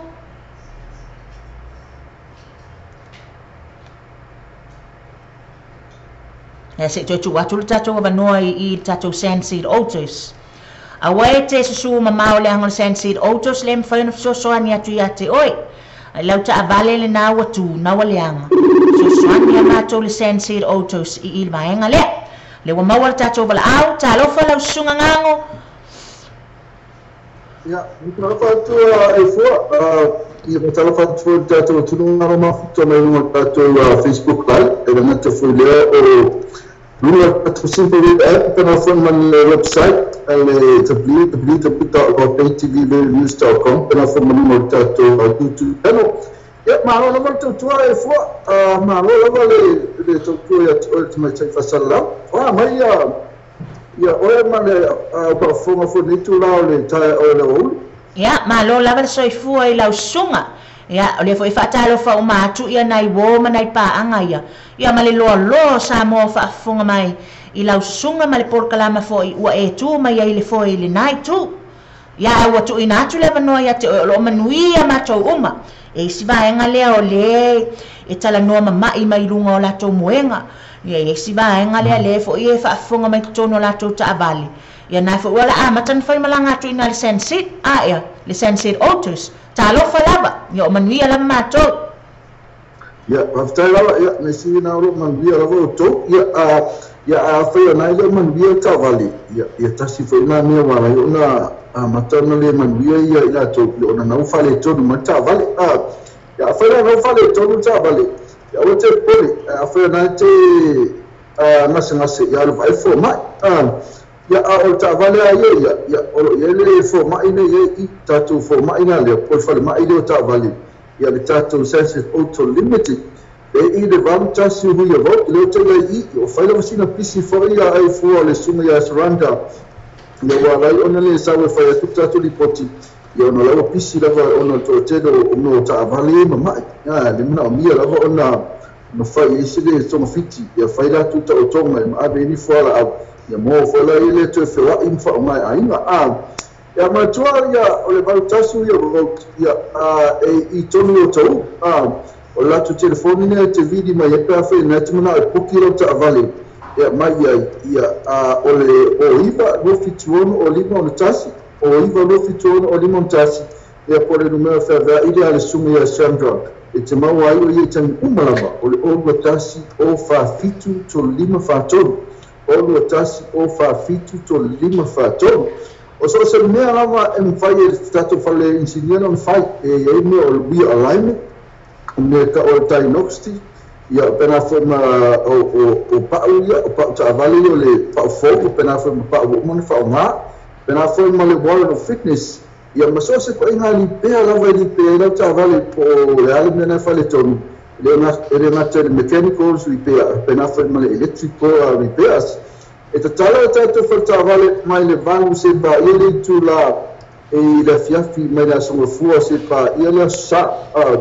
ba te tala o mai aso na ala stofi a ia e fua mai whafu mai tatu tunu mai mai futa mai nei au kilani e te tala te whata vale stofi mai le vangu se pa ili tu la suma tasi le po i ono tulanga na ia o le e whai e ia ta vale le vaenga le wha mai le au matua whai na fi wha mai ta vale au a toa lava ya ona umalon fauna ona vatu le o fai service pola va mena fale to de fiafi to to piki la ele stemi ali to puni ta fata vale sutasi to fa ma foi le ole to le ta to finance le ai fu ole finance le ese tu petulu ese interest for le po finance mai ma sa ta to ile le che non fai metà tu che ha vale se furu passende per todo se furu passende le interest tato finance le ai forma fa con tato tu e le se interest se furu vai a se tom le la pidi na fai na a fai la te poi per fare la vale se le a me lo tava le service per la fare tomu ya fai mo pa o service fai mo uma fai lo fitness ia ona a mai le pidi fa tainga mai le pidi e vau selau e di maselau ia o paulo me ai fai o fa tu mo tato finance na ia on ave lo apply na le 5 minuti per 2 minuti na tali mai la ile ma tu ana ila to la e la to criminal record e in fantalia io tato tu mo samo e sia samo tato na tu lama paulo va tu lama e tato vole tu lama le o le me ka o le pe o se poi e quindi non ricordo se so ma vai natula ia ona tongi na le o pili na il finance le il se furva yaso vai ele vai se lá na pedi ma se lá o le se me il tato volta vale esse me se falta vale e fu ma na ie le bene e ti mano lo mi le ka o sitting room e poi me no folo foi il tv e uma e telefono fo e comfortable le ye manu ruma ma falfana ya fata tali lo ta vale na fat an umma ta vale ya tu yo fo la ile e pito tele ha to ti lo atu se fa na pe fe bole se va ia ma fa ana va tu o pepe lo no fo fa o mal pepe pe la vo se fale ma falfana e pe o ta to fa riportina ma ia e fo fa te a mantua a fa ta bina sa fa fo no ta to la leo e pau tele pau e mola tiskan e na tele wall fitness e fast food tala ia pau ma le tofu tala e no tiskan uma lava me ola fai e me uma na pe na watu e ile atu tiskan uma na pe fai ta wina ya shranta ma le tatu sunset auto limited sa e fa fonga le tatu wala sa mo me tala ave na for sa mo tivitalas ai fo ia e se fasili a ta telefon ba vai ia o me malvana no fa ilo atu pe se no misi atu aja ya ele ai se bahenga o fa pe o i se to e ta o mai lava ele tato numero de telefoni fa mole lava ia ba tai lava e fo o ko ka le o fa foma a me le se me misi a ia o tato telefoni le o ipa lua fitu ono o lima o tasi o iva lua fitu ono o lima o tasi e numero na te video LENEI al tato numero fa i te video ai ia o lua tasi o fa fitu to lima fa to o lua tasi o fa fitu lima fa to matua o le ili tato falisinile le van tasi hui o roti o tau van tasi hui o roti o tau o le mua tato falisinile o le Sunset Auto Limited ia mai te tala tato falisinile ile vai aso atoa ma le somafua o le stofi ia nai tala ma le valus pa te tu la sumatasi ia fa tala vai fua ia tala o tute tato atu ma ho le lua ia tu pena fo ia tato atu umana o ma fute fo ia fa tala ma tato no ai fua ia ma le tala mo mito fa tele lava mole ma futa mai ia mesele au nanga mai le naitu ia lo fatu ia salandra ma sama mai foi ma le bahenga umana ia na e fa tali mai male lau fonga fia ia le mamalu foi o Samoa le la fa pe ona fai malanga atu ia wale fai ngau la to sa e fa tali ma fta mai fa tali bala au mai manu ia tele nei aso lau sunga ngango ia va pena vai ia fa se fo o ia we ia le na e fa fonga mai Samoa a fai la na e fa le tonu lau sa susu sa o tuloa i le valutasi Huia Road ia ma fa so ta ia i le sunga ia Shalandra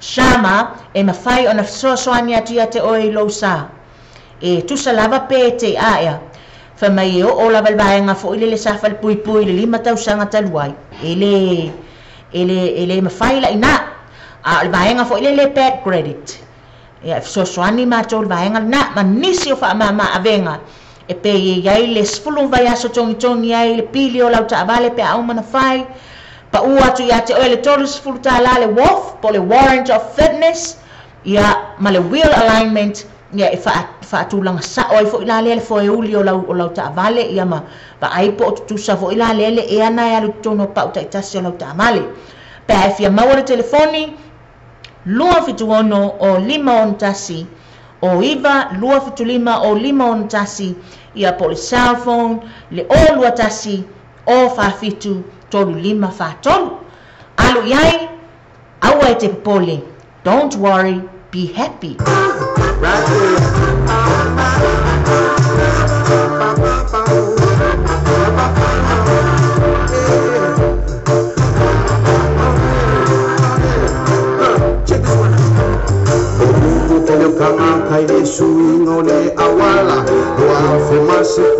Patalo fatu ya Moana Morris Fafetai lava le mafta mai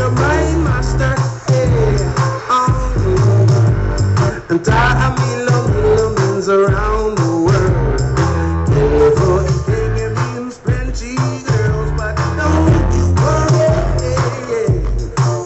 I'm worried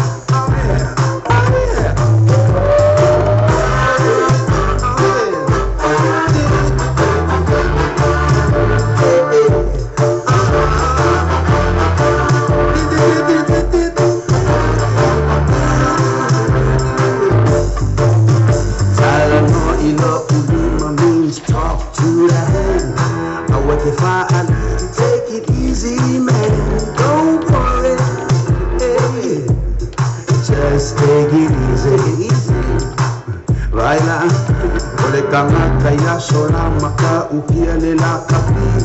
Amo kimo kotoye, sole melewa iki, sole kuma. Man, my name is Michelle. I used to be a boy, but how you like it now?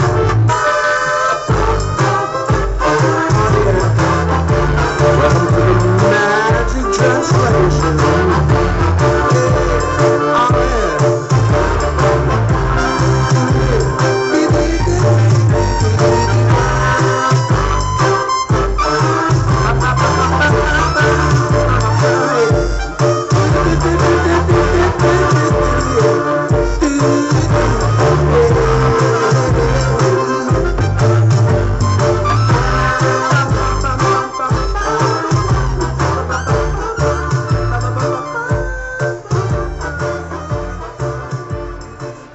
O le afiafia o le auli lava ia o le asolua ea o le don't worry be happy awa lava ane fatu ulu se me ilo mafaufau a fai o le taavale ia sa o le sunga ia ngango a fai o nai manuia o anai le o manuia le taavale ia tasi fo na vaenga e ati le ina le manuia o ia mafa mai fo o pe ale manuia le taavale mana tua fo a manuia o manuia le taavale manuia me uma ai a fa le tonu pe fa le tonu ta vale ia lo no wingo fa mai fo oi toni tu nena ia lo fa pe mai e fia tai na tu le peselia a tu ala e teru poli ungia le masina a o le paul pe mele o te ba ia tu I pito tasio le masina ia le pesele nei mo oi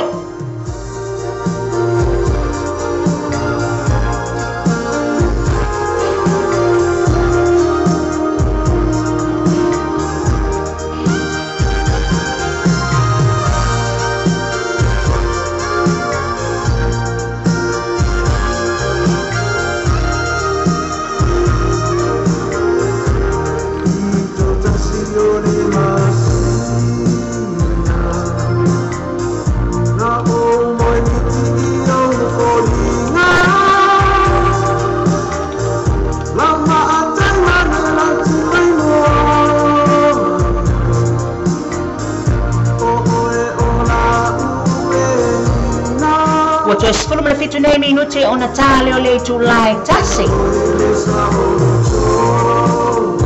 O le tau I Istamaki au kilani New Zealand nei. Ia ua whapea fo I ona pua oa mai. Ia ua maati mai fo I le mali mo. Ia o whapea ona tu ina atu nei pese. Ia I whaanofo file mua I fo I oia o iai tau mafutanga le aoli.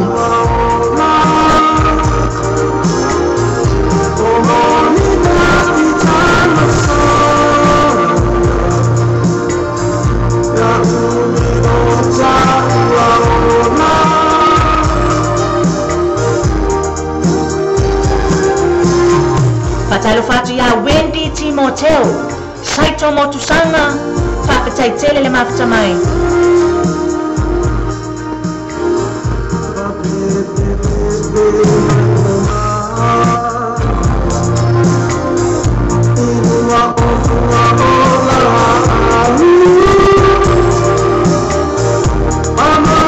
Fatalo fatu le suyo le tato wala leoneo mafuta mai Samoa le fionga faltua ya mai na vai ta lo falava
mafuta mai se ono upele o sai pipi fasali ang sabai papatai tele le mafuta mai ta lo falava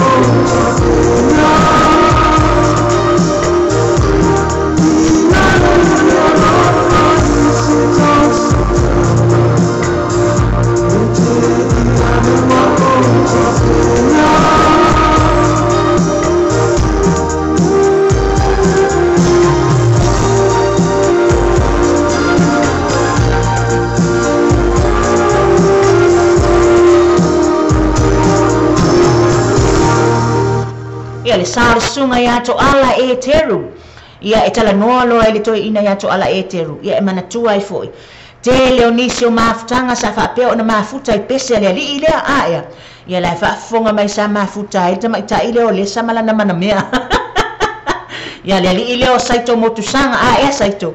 Ia tele fo I o nisi o pespesenga po whatunga le nei ali o to ala e teru o le tama mai le motu. Tama mai le motu tele I sala whai.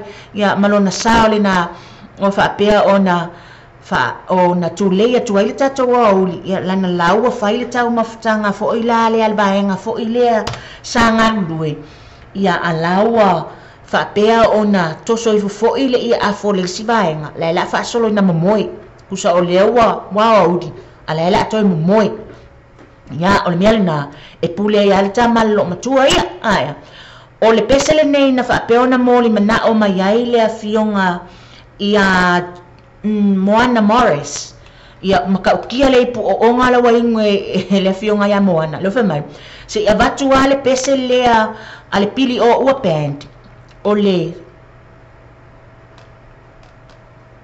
ipu o ona ia le pese le nei mo o tau uma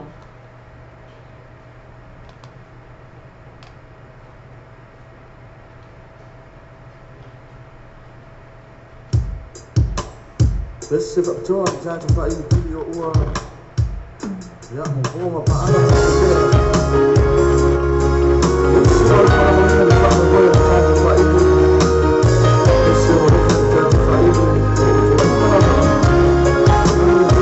Patalo fatu ya si bai maunga tasi le fia e whaafonga I pese le eva ia to ala e teru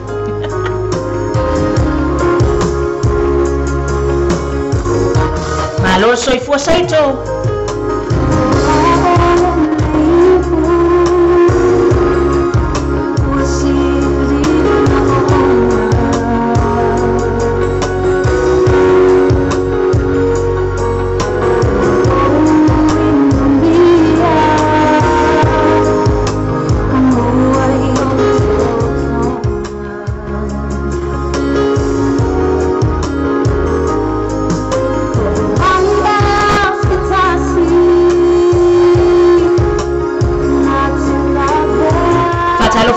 Ia Tony tu nema ia male loa o mafuta mai lunga o ba le mafuta tu ina I Caribbean ma lo le fatotoa alo fatu mo o to uma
sunga mai le pili o ua ma tangofia upo le nā pese a ea.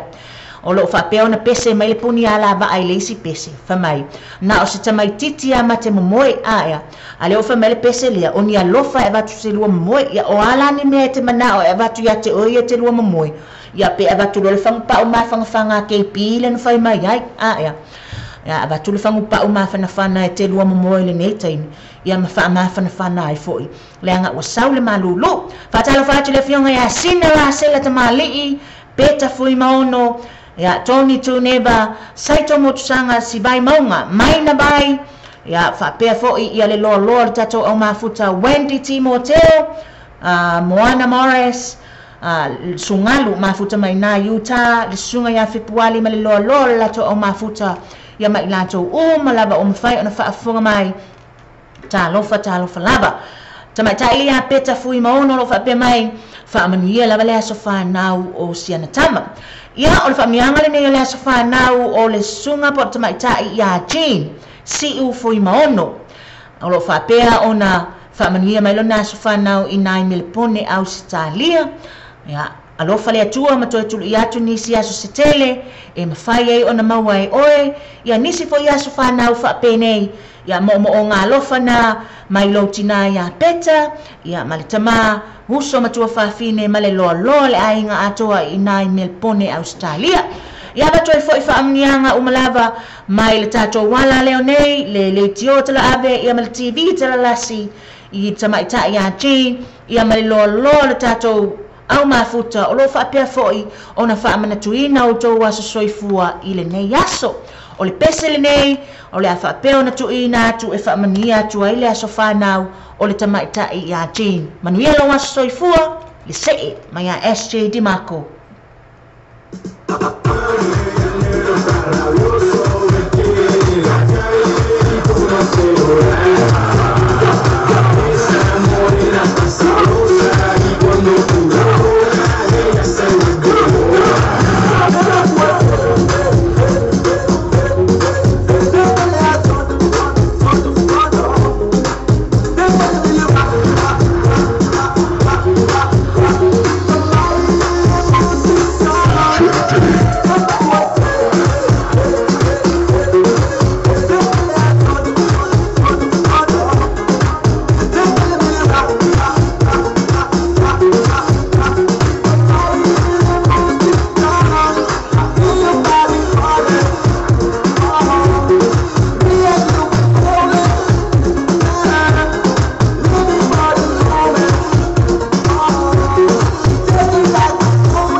Ya Melipa ya Kopa Smithi Susana FOU whaapetai lava le mafuta mai.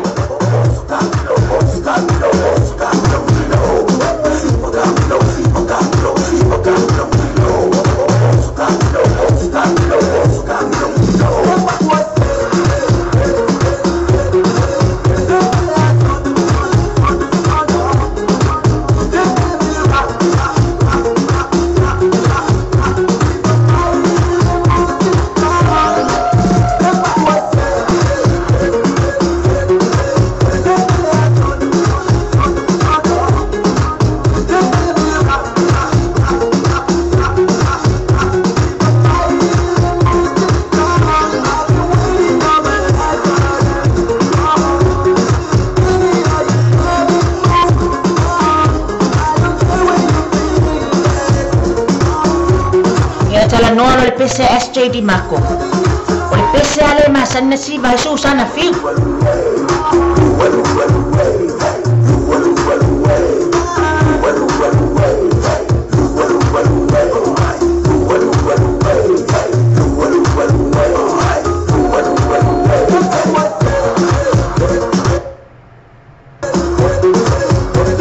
ai siva mai mase meli ale fenga luenga vai vai.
O le vaenga la lo siba mai le tatou pese lea.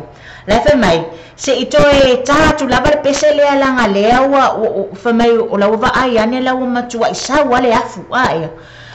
O lea la te tilo atu. E mawhai foi ona watu le si pese vave lea. E whaavave vave ai ia lau nga yoi. E mai se ala mātou le nā nai whato a mafuta mai. O le vaenga le masani ona whaavela mai tae au. A lea la a watu le pese lea. E mawhai ona moli e foi ia lau tau mafutanga. Ia po le nā foi wa e tau mawhai mai e te siva mai e ia. Lani nai whato e anwani. Le Mountain FOU.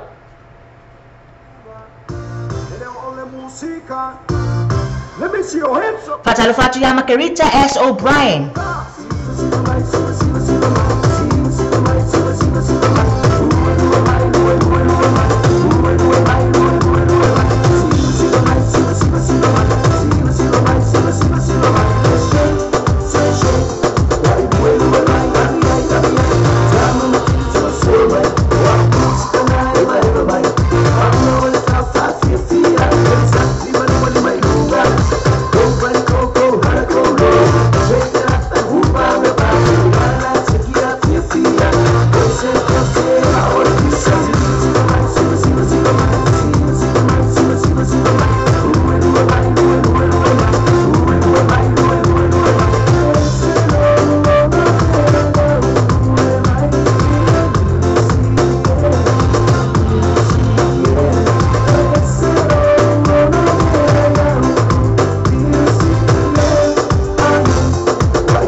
Minute wa te aine le tu lai tasi.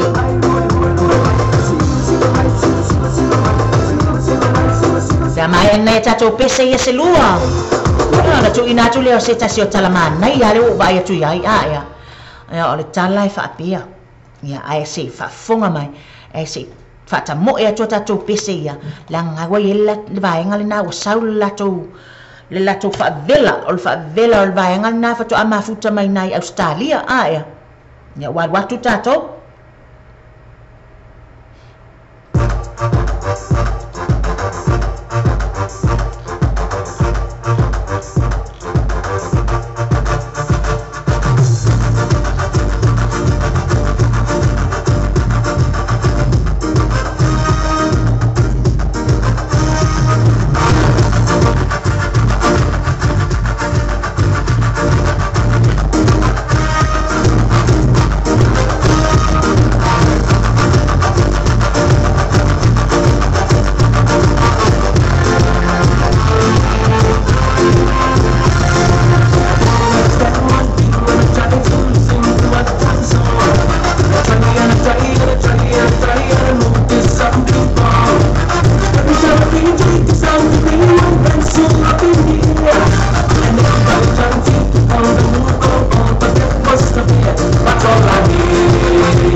sia nio ai tabale nio.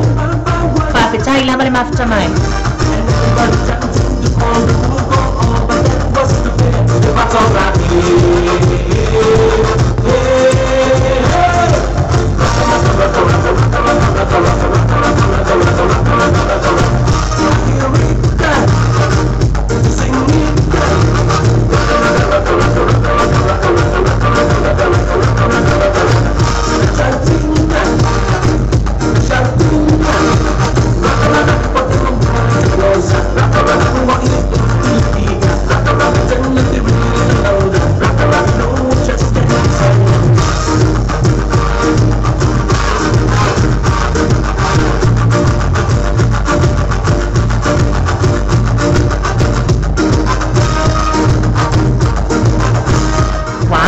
Tenho Susana, ai.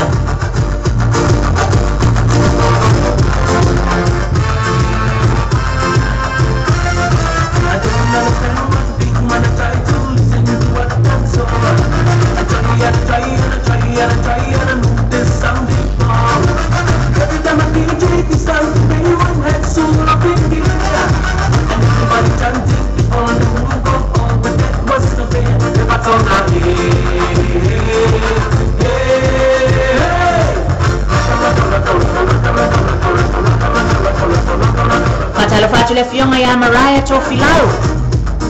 Whawhetai tele le mawhita mai.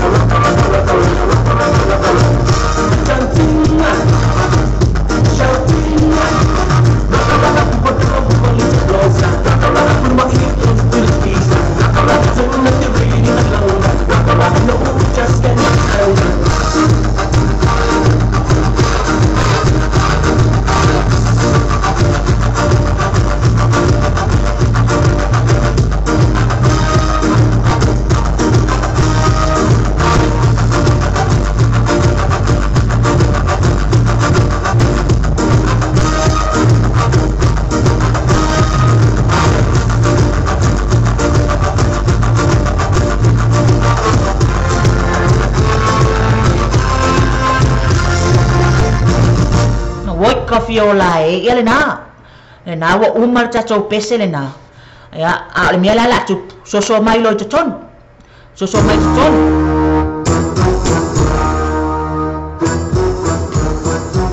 ia o lea ua whapea ona tau nu mai ia nisi ko yo tatou tala whapea ona whasoa atu ia te utou lenei awa uli ia ai so mai te ton.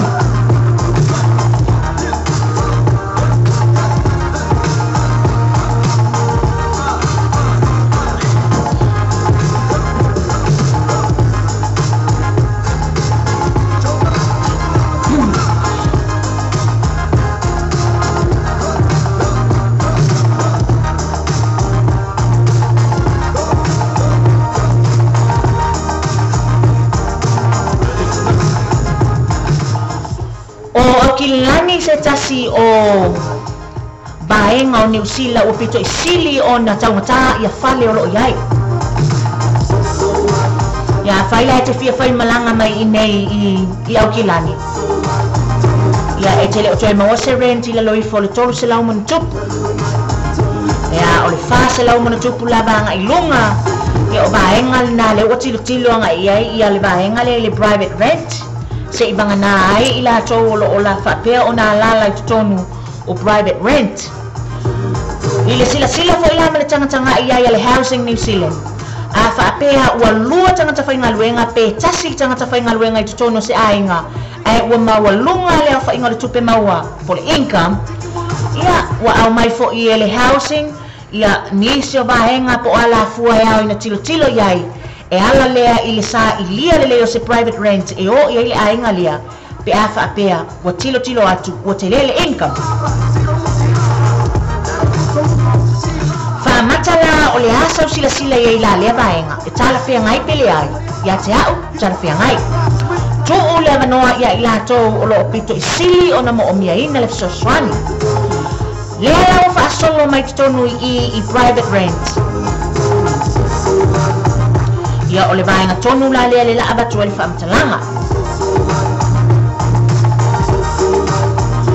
O loo tupu i tutonu nei o le tribunal, ia po le vaenga fo i le tuu atu iai ia e sulufai atu iai e le au renters, ia ma le au vaenga ia o landlords po la tau e ona fali. O i e sulufai anga iai ia vaenga nei, i le tawana wina ia po le tilo fia fo i o mata upu, i le vaenga o le faia faalelei o tonu o fale, ia ma le faia faalelei o fale e tangata e nofo ai. E silia ma le tolu sipuluafe ia mata upu faapea ua mawhai ona tuuina i tonu o le tribunal i nei New Zealand. Fatalo fatu ia loma en tamilo talo mafuta mai na i Seattle, Washington, Amerika. Fatalo fatu fo ia nio ai tabale nio mafuta mai Hawaii.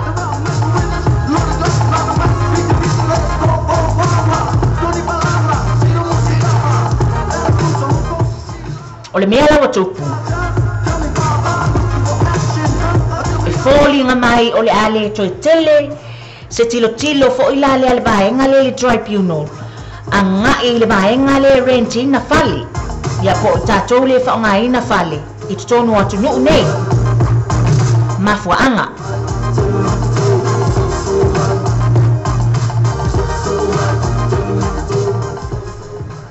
e iai nisio ainga ua latou le ngawhatiaina le totongiina o rent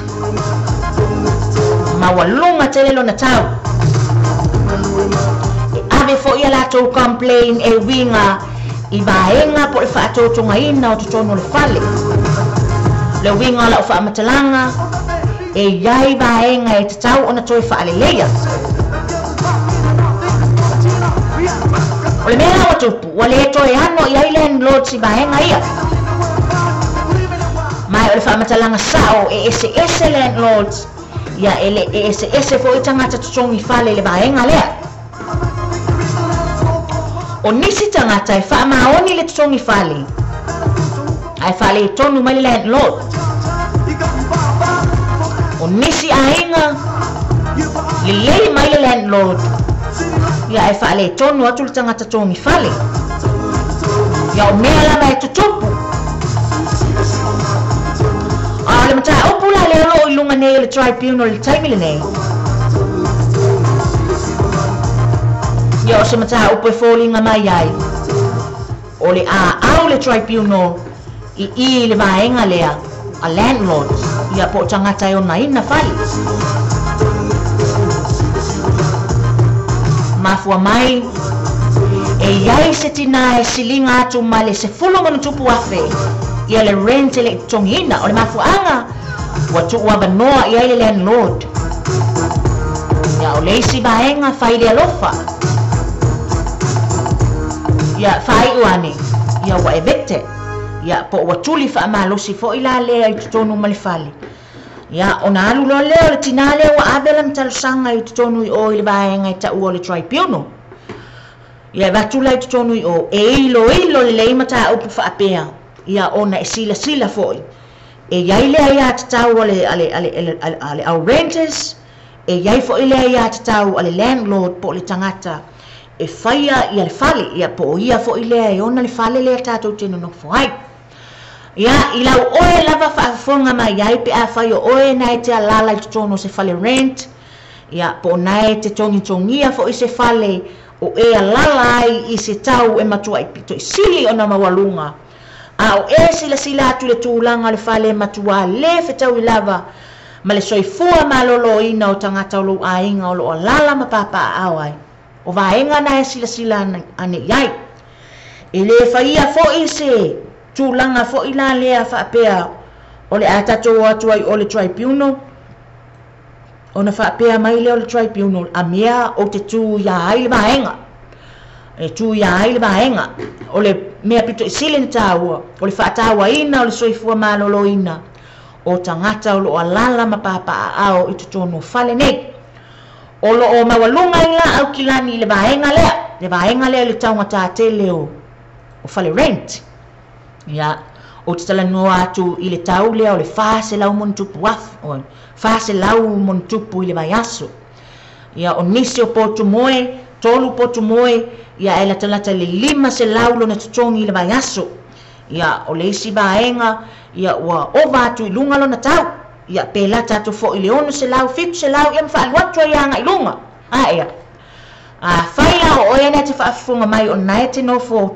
whale maututongi ia o lona winga o vaenga ia tauna sila ia i tatou to sila leile agreement sa whaia ia pe misi se vai aso pele ai whaia lea i o vaenga fo i nā nae sila nga ia landlords i vaenga i te tauna ave e la tau talusanga le tribunal to e wha manatu atua ia i tatou umalava fea lava o e nofo whale tutongi ai ia po le nae te tau ai fo i nā tunu o e whaafonga mai ai i o vaenga e te tau o nau tau sila fia ma o tatou i loa e whai fo i o le nā a o le nei ia tatou te tilo fo i le le maua le tupe i nei ia po o misi le tutongi nga le nei mai aso ia e te tau fo i ona e sila i le la fo i tangata le lai tuolo alofa mai le whale e batu e te alala ai ia whai whale lei ia ai a whai fo i o le naua e sila atu o whale e tonu le whale ave ia i sautusi ia i le tangata le ona le whale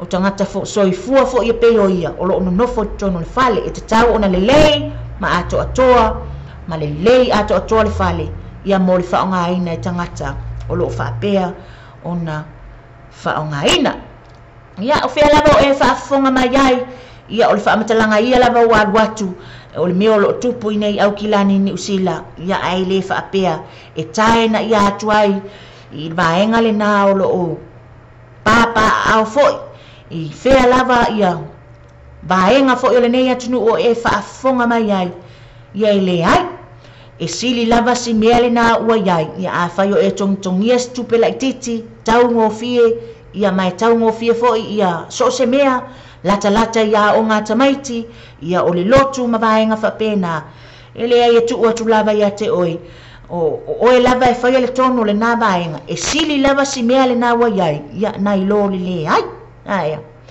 ia ma vai atu ai foi le nei taimi ina o sifuru mle iwa minute o te ai nei le tula e tasi le pe nina le tia FOU e nofo ai sa la faisi o motu ia te pare tua sibi o polu la le tu mai ai le la au la le o le apu o le apu e pore ngong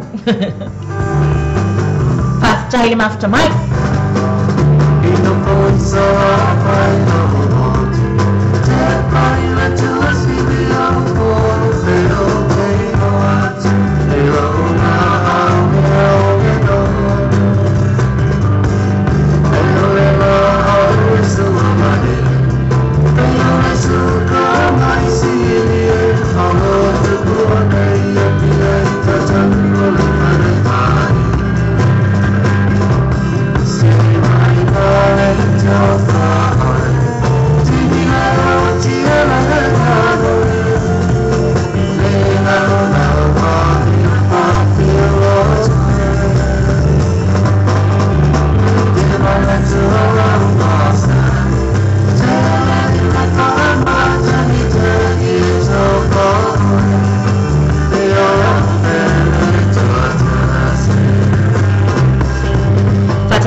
Sunny and Sally Roberts, Mariah Tofilau,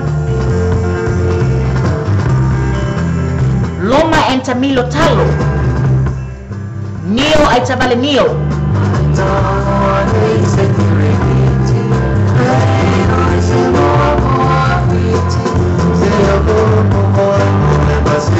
Lenawa e sila mai Samoa ia o leo mafatasi atu ai fo'i nei ma le sunga le tamaita i pule le tatou wala leo nei le fionga le tamaita i ahana sila baa ia ma tala noa atu ai fo'i ia ilo ma baa se e lua i le nei au i nisi fo'i o vaenga e te tau ona o tou sila fia ma o tatou i loa i mea watu tupu mai fo'i le nei vai taimi aia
atu le fionga le tamaita ia salati e lise tu ila efa. Ya mafuta mai nai mangi yangi le aonga le na talo fai fatalo fatu.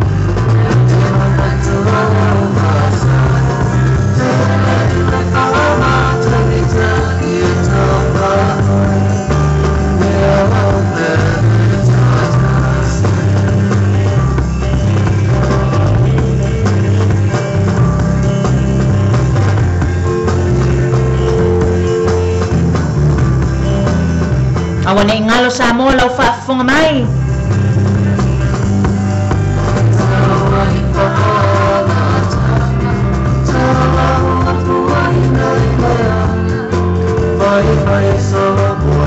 Ia lo yang nai bai nga tau ala bai tau na AC la fia. E tato fala belabe fo ile na tupu mai sa mo aya.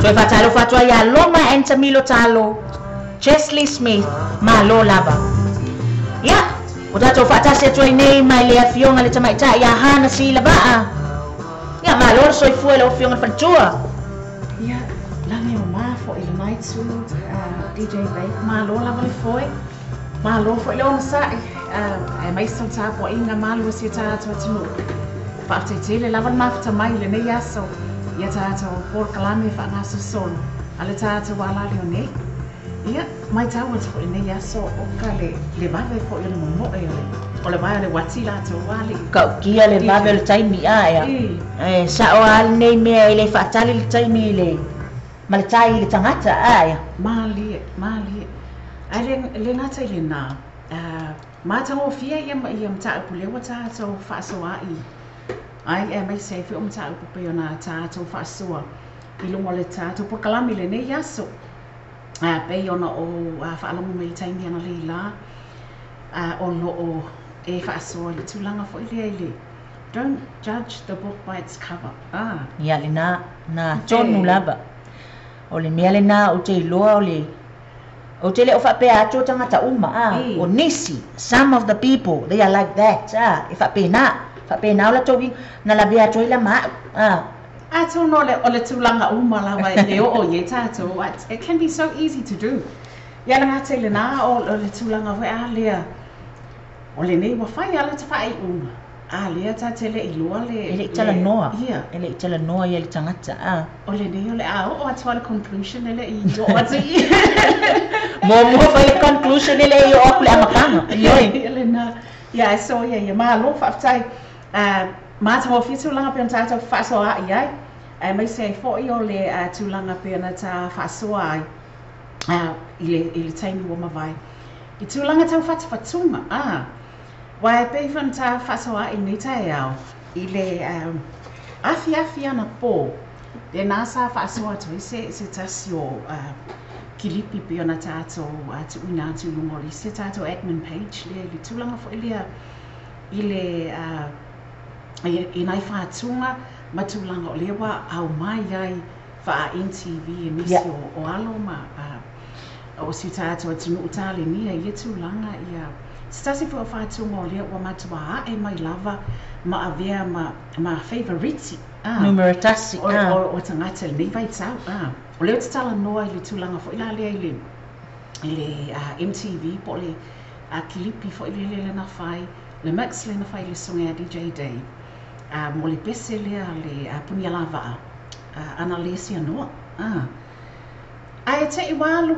wai o vai atuana po le whaasoa mai le tangata ia stasi fo i o mix lea ua whai le si fo i tangata i lunga lava o le mix lea o whapea feel like wa matua ave ese la ngono va alea elenga tena ave ese le na nea o le whaatunga ia ai wa pe wa matua no nice o le ngata sa o lo fionga fatua fa nga mea kalepe mea pretty much wrecked the whole creation but yeah ye le tsaltonga na wa abatu fo tsalangona ye sina to ngane na fatino ina le tsulanga ye tsalo sia ia Ia whapiona ia o atu e ni mana tunatunga lule. Wai ele se mea ia ile mea o le mae mae.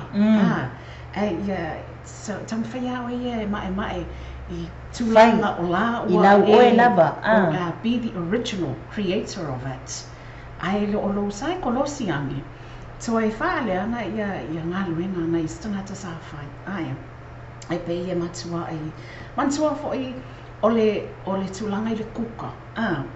Le kuka a mana ia se kuka. E le taimi e te mana au ni atu ia masina isi masima. Wa matua ato ato ona le le. Be whapena le tūlanga le whatunga le a le punia lava. Mana ia le audio, mana ia le pese na o mai. Ai peitai ina ua tuatu I ai le creation fo ima le maxe sama o DJ Dave la tau ia. Le ua kako ka inga mai ai kai mi umbai mai mo le YouTube le telo taimi request mai tangata. But e peila yata I te peo le maasima le na. Peo le maasima na ua toi era tu le maa nai o le whatunga na. Ua matua sasala ma losi ai le maa nai o le manomi fo I le whaasoa atu ma le and to enjoy it. Ia ai o mai no mala whananga mea le so onga ko o ye le pepper. So onga ko o ye ma le spice le ai when you're not really the sort of person if you mea spicy. FOU lo. Wa makua over my FOU. Ia si le lope atu. E sa o la se meri. Lo ke mea. Lele malo se meri. A ka no se meri o ka. Lo ke mea fa mai, lo ke mea ele o sanga mea. Ia ba o sa. Fa nga o ka fa longo mo mo le pese request ku le pese lo ke mea I pole a malo se meri. Ia so ia ma lo fa tai tele lava fa tai se tatu pa anga lea. Le sunga ya se meri a mai se fo la to o fa nga luenga le na o lo le no na mafuta mai tatu pokalami.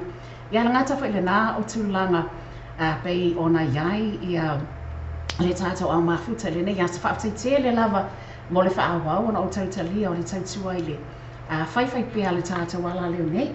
Ai talu ai ona o lea ua sawai vali atua ina mai a le tā porkalame a me se fo I o le lua lele e mi ai wha mai a tā porkalame lea DJ. Ia ai ei se tūlanga pei ona tātou mauai fo I le fsota ina ma le sui o le tātou ala leo. Le tamaita ia maina lope matsila vai. Leana whaatino ai fo'i ia se tūlanga whaatanoanga na nafi. Ia mai se fo'i nāna tu inanea e maina le kilipi o la whaatanoanga. O lato whaatanoanga fo'i a lato ma le awhionga ia le ausa Dr. Take Nasiri. Le whaatono sili lea o le mtanga luenga o le sifo malaloina ai Samoa. E tu sai le tūlanga pe ona tūlai mai ai ia se tūlanga mawhatia fo I te tūlanga onga fo I lava I tono si o tātua tino. Le nā ua mālai pe ua mālili wai fo I wha amatia I soi fua o nai alu toto ia to lua. E le tūlanga pe ona tupu mai ai I nai I sa fotu I le whalmai whai tu malo. A sa fotu tasi le tausanga o si teni titi whato a whamanatula na tasi tausanga.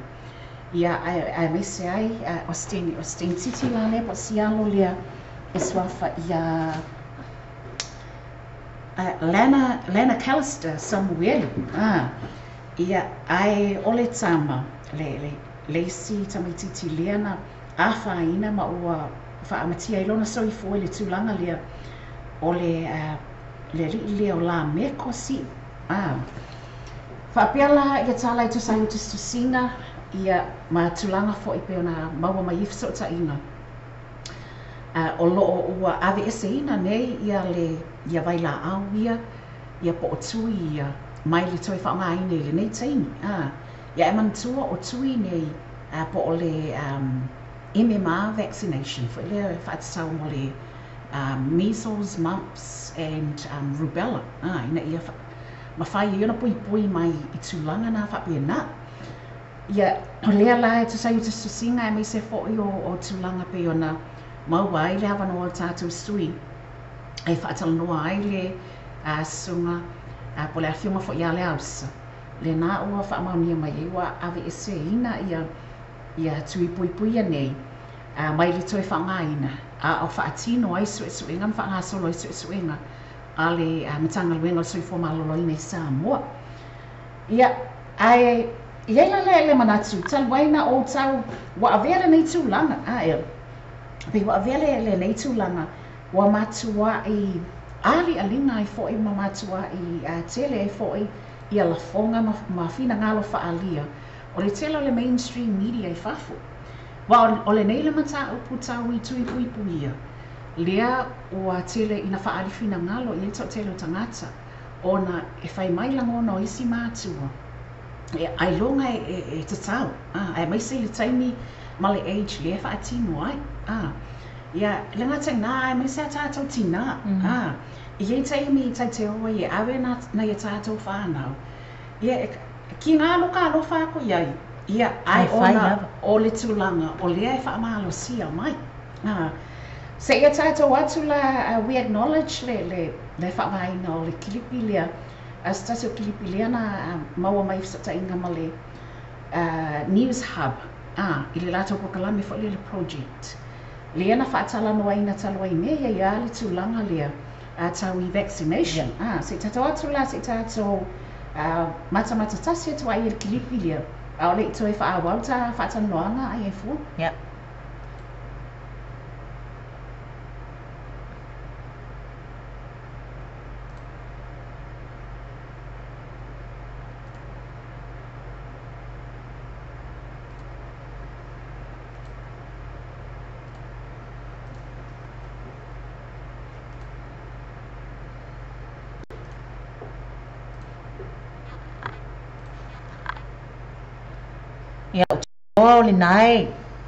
You're constantly trying to keep your kids safe.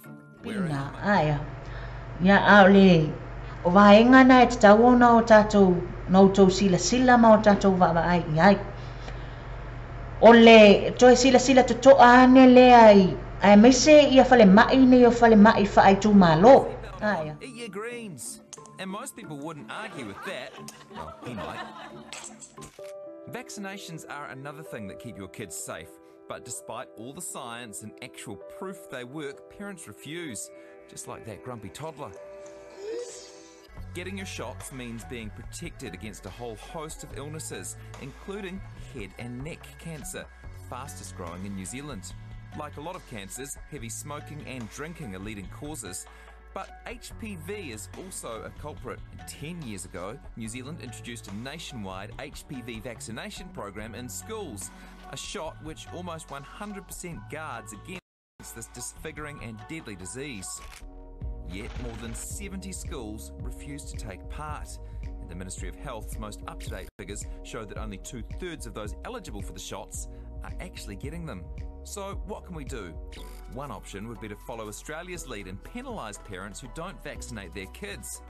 This week, their government has started docking welfare from those parents who won't play ball. It's the smart thing and it's the right thing to do to immunise your children. If they choose to not do that, well, the taxpayers aren't going to subsidise that choice for them. It may seem harsh, but would similar action work here? And how about cutting the funding to schools who refuse to take part in vaccination programs too? Well, joining us now to discuss the issue is Dr. Lance O'Sullivan. Welcome. What do you reckon? Should New Zealand follow Australia's lead? Yeah, I would suggest that New Zealand government follows this this initiative and that we encourage people through proactive measures like this to vaccinate their children. We know that this will give their children better health outcomes and actually the population in New Zealand. So I would say yes, go for it. Don't measures like the ones we're seeing in Australia, though, unfairly target poor people? They don't go far enough. Yeah, look, you could say that increasing the taxes on smokers, knowing that more smokers are in, you know, in lower class and in lower socioeconomic populations of New Zealand, it does the same thing. But we have to be brave and courageous and say, look, when we know something is so harmful as smoking or so protective as a vaccination, we just have to be able to make a stand and say we need to do this to protect the children. Lance, you work in an area where there's a lot of need. Do you think that your families, the people that you treat, would be on board with an idea like this? Look, when most people are shown the science and the absolute benefit of vaccination, then most people come to a sensible conclusion. I think the problem is that there's a lot of misinformation out there and there's a lot of uncertainty, and I think this is where, again, government needs to show leadership and and say, look, this is good for your child, and we're going to put some measures in place to encourage people to make the right decision. How about this other idea that we're floating today? So there are schools that won't give out this HPV vaccine, about 73 schools nationwide, I think it is. Yeah. So why doesn't the government defund those schools as a bit of an incentive? Yeah, well, I'd agree with that. I think, again, schools are meant to be a site where, we see leadership and children and families, communities seeing sound decisions being made. If there's a decision where HPV vaccination isn't supported by a school, I'd say that should be reflected in what funding they get, yeah. Dr. Lance O'Sullivan, thanks so much. Kia ora. Vaccination nationwide.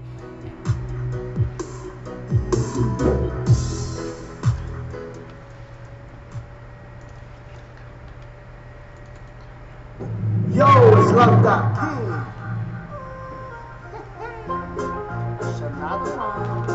This sounds for all the girls, ladies.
Tātou atunu I LENEI vaenga le aso ina o te lua sepuloi minute ona tainga leo le tūlai lua I le tātou prokalami o LENEI taiao mo le aso lua LENEI le aso sepulu I ulai lua afis fulu malvalu ia iai le tātou nongo pia nta whasoa iai ai e fuai mai se fo ima malu si tātou atunu I le ngata wa avea le tūlanga lea wa tūlai mai Samoa Ina yalo mafana wa lea tu sai o li poti lea wa tu ina mai. Whapea na mua o na vaccinate stingi titi lea o lana. Si pepe lea o lana le ngō spepe.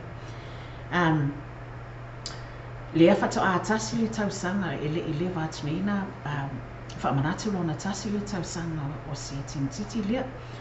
Ia ai fai mai ele I atua se lua I tūla pea mali tolu minuti na avatu ai le tui lea I si pepe lea o si alo lea ia ai o mai lolo na soifua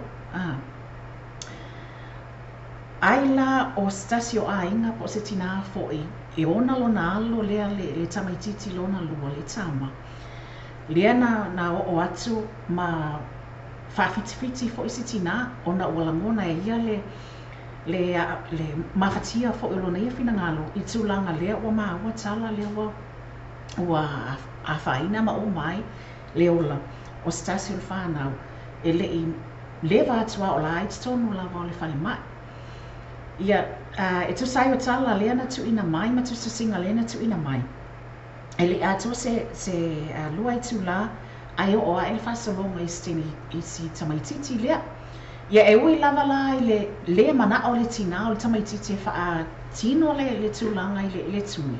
Pui ia. A lea na whapea na wha tino lava. Ia lea lawa tu sai tu susinga ma lipo tua au mai. Lea ua awha ina mama i mau wai. Ia soifua po olo nai nei alo au toto. Ta i tasi tau sama. O nai nei pepe ono tūlanga pe ona iai ia le tui na wha tino ina. Ia, I guess mo le tātou mata upu ma le tātou whaasoa ia i lenei aso. Wa tātou au mai a fo i lea. Whaamatau le vai la au e tatau ona tua ia. Po o tui pui e tatau ona tua ia. Po o le tātou hospital system. Po le tātou medical system and the pharmaceutical system a tātou. O se tūlanga o lea wa amata ona lungala lo ai ia fina ngalo o tangata whaalia. Le ngata o tātou mātua ta mama tina ona e tau whai langona oma le langona o tia ma le lo whai nei pepe. Wa whaina soifua. Ia ai tu o fasili ai fo wa lea i pei ona mai tau atu. O le tūlanga po le whale mai lea na happen ai. O stasio whale mai whai tu mālo. Mai le moti se le sala whai i le whale mai whai tu mālo le a sāfot. Ia ai e tu atu ai whai ma le fasili. Ai tata le iloa po o le tūlanga po o le vaila au. Ia po o le tamai tai fōma mai, po le ali fōma mai lea na ona whaatino ina le tonga whitina. Po le mea po o le lava fo lana ia mālo longa. If it's workplace fatigue, po le ale le mafuanga.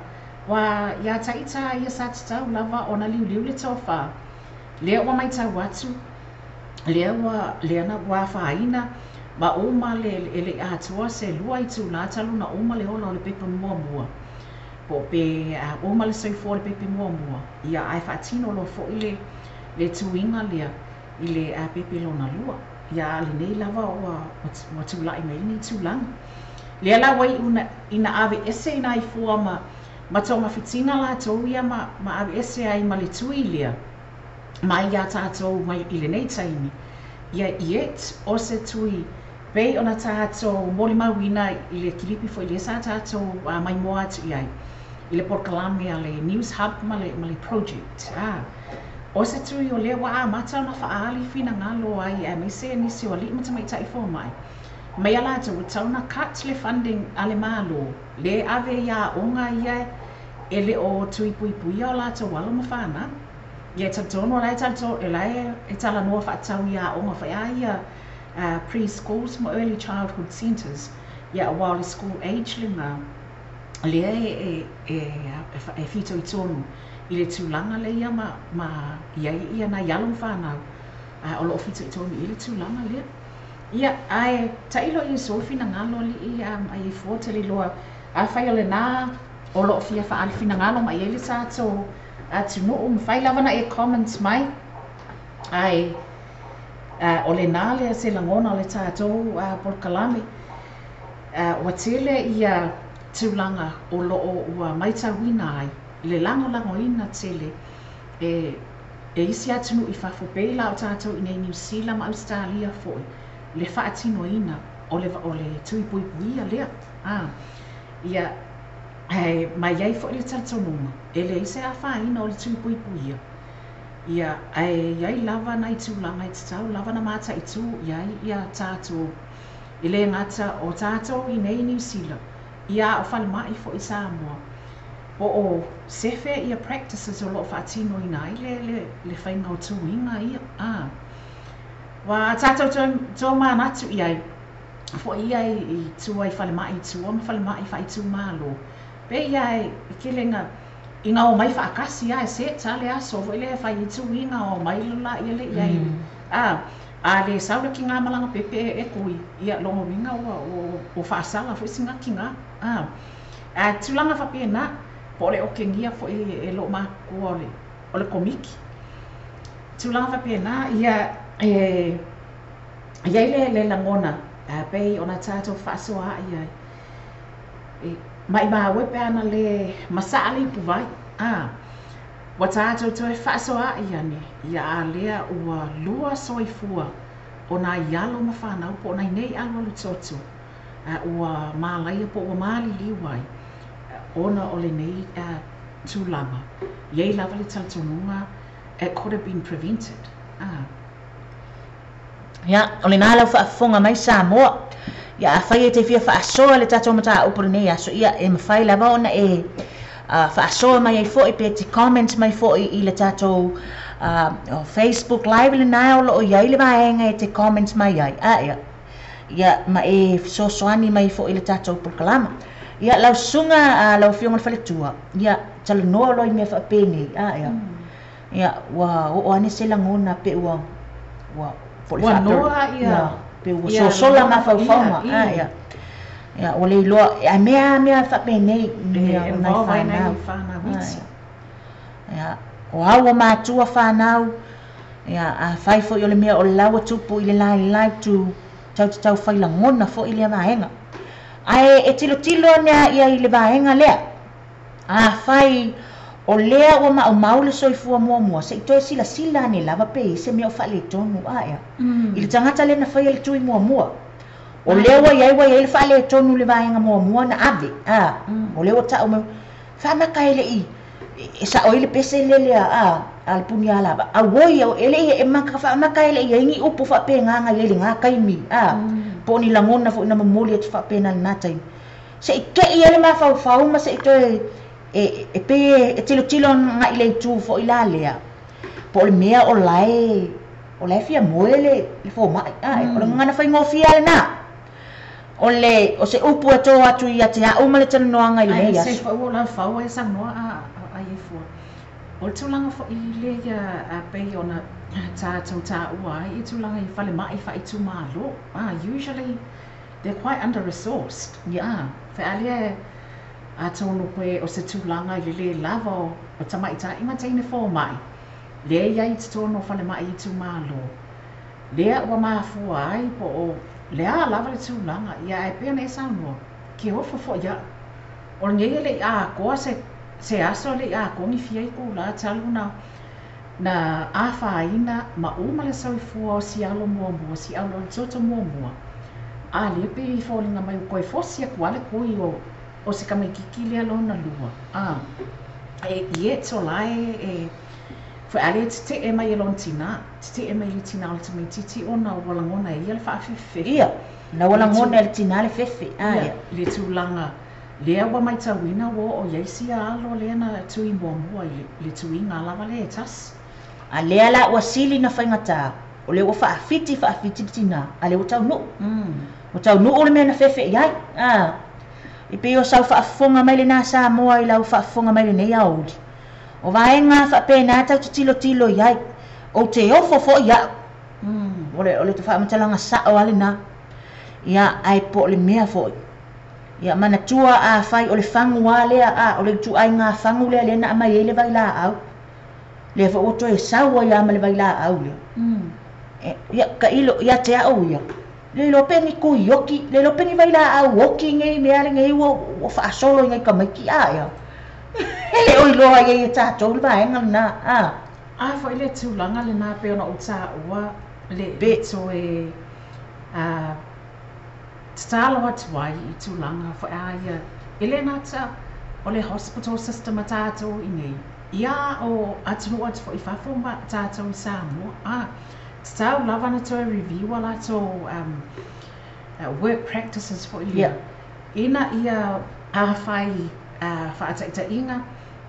A whai o lana i loa po aia lele na saini mua e o lawa o mana a palai le kui mo lisi tamai titi. Ia te tau fwoi nga koe update tinga ia le register. Po le ale mea lana tupe o iese reaction al nā tamai titi. Lona wina la, mo le tangata le wā watu e whai, o le wō o te le whaasolonga i nā te apalai ina le tui o le isi tamai titi lona lupo o le tamai titi lona tolu fwoi. Stau lava na siaki nga ia records nga. Ina ia whaamauti noa ai, o lana na fwoi nei. Na okay mala i eisa reaction isi tamai ti mua i le tui lea Sa o le lei lava so. Ai iai le tonunga pena ta whaasoai. Mai ua pena tātou whaasoai whaapea. Ai le I masaale puwa. Ele iai ni soifua. Ua maa. Ia, ua whaina ai. Ma mai mau wai ono le nei tūlanga. Ia ai ua mai tā watu. Ele ngata ua ile nei lava vai aso pe ua avea ia tātou I Samoa o whaima. Ma topic for ilea o le content o le media, mainstream media le nei taimi ono le tūlanga lia. Ia ai pei ua toi lalanga mai ei maisi tūlanga fo ea ia. Wa lia e whai mai le tala le totele tangata. E lei se a whaina o le vaccination. Wa le vaccination o lea e generally accepted e tangata ma fōmai ma matanga le wenga o sai fōmalo ina.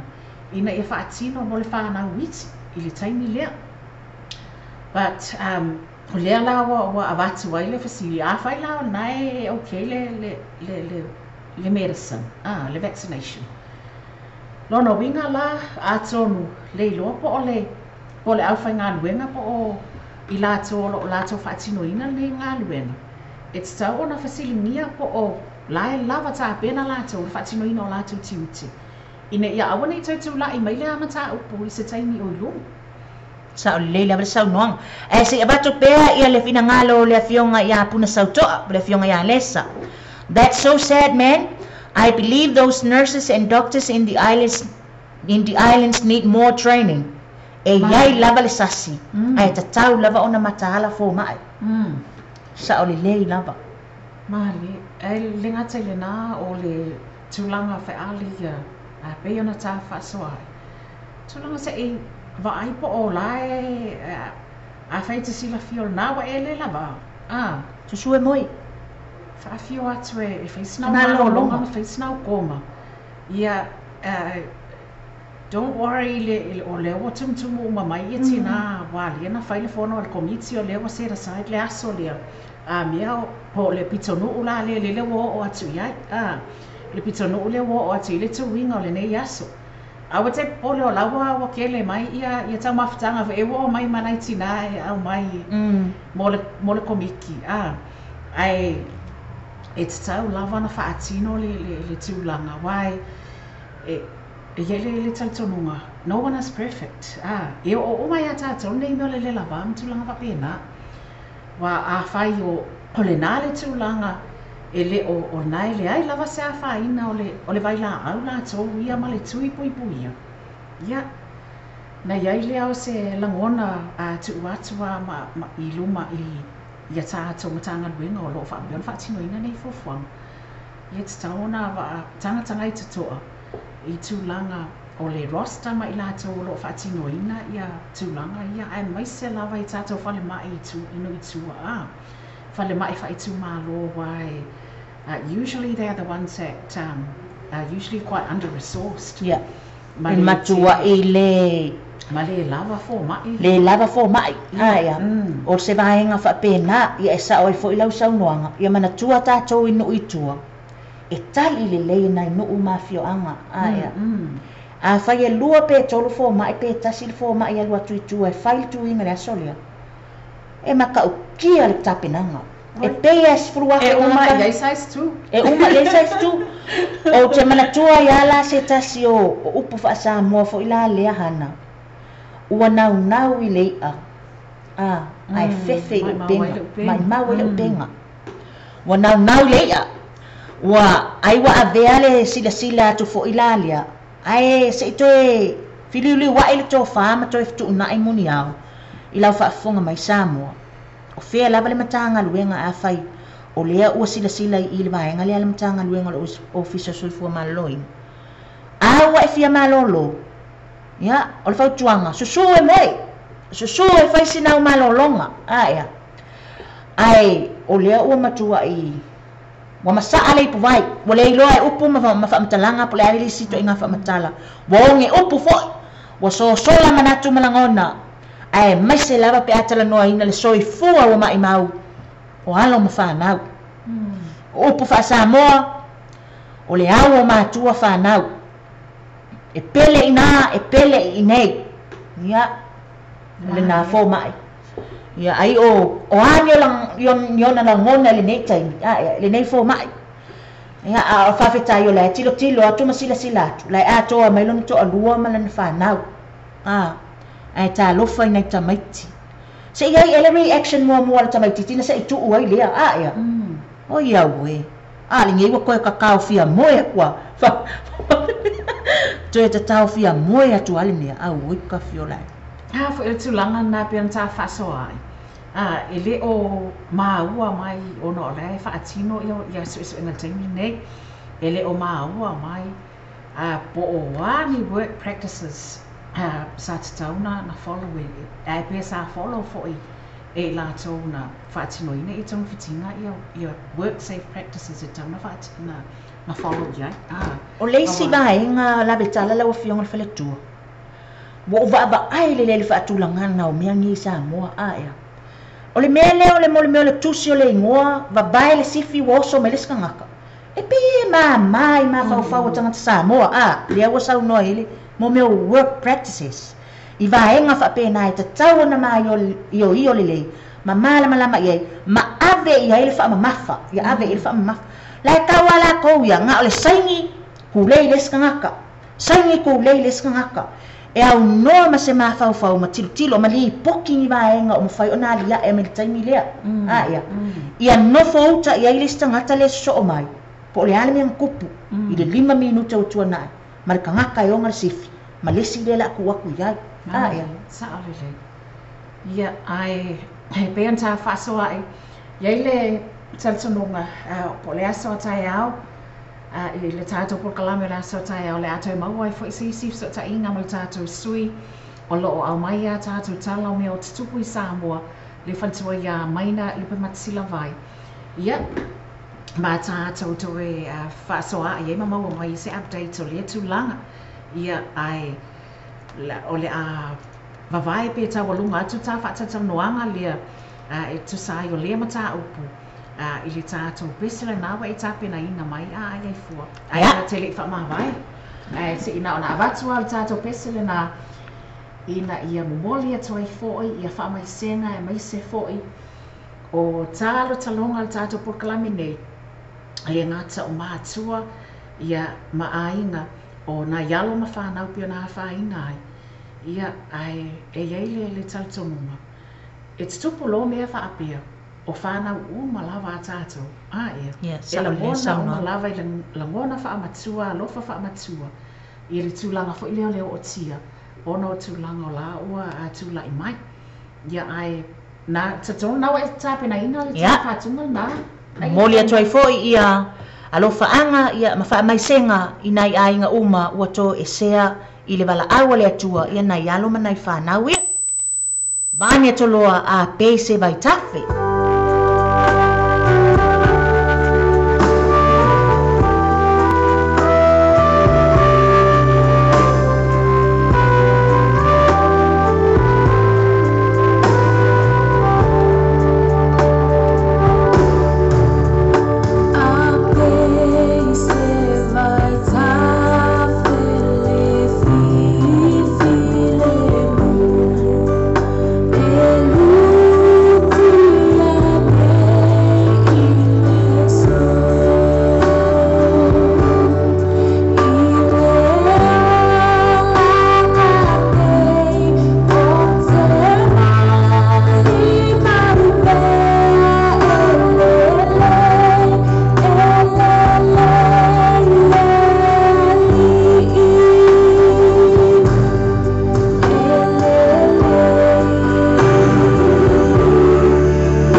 toi fo ia asiata pio ba oliko mafuta mai le nei taimi.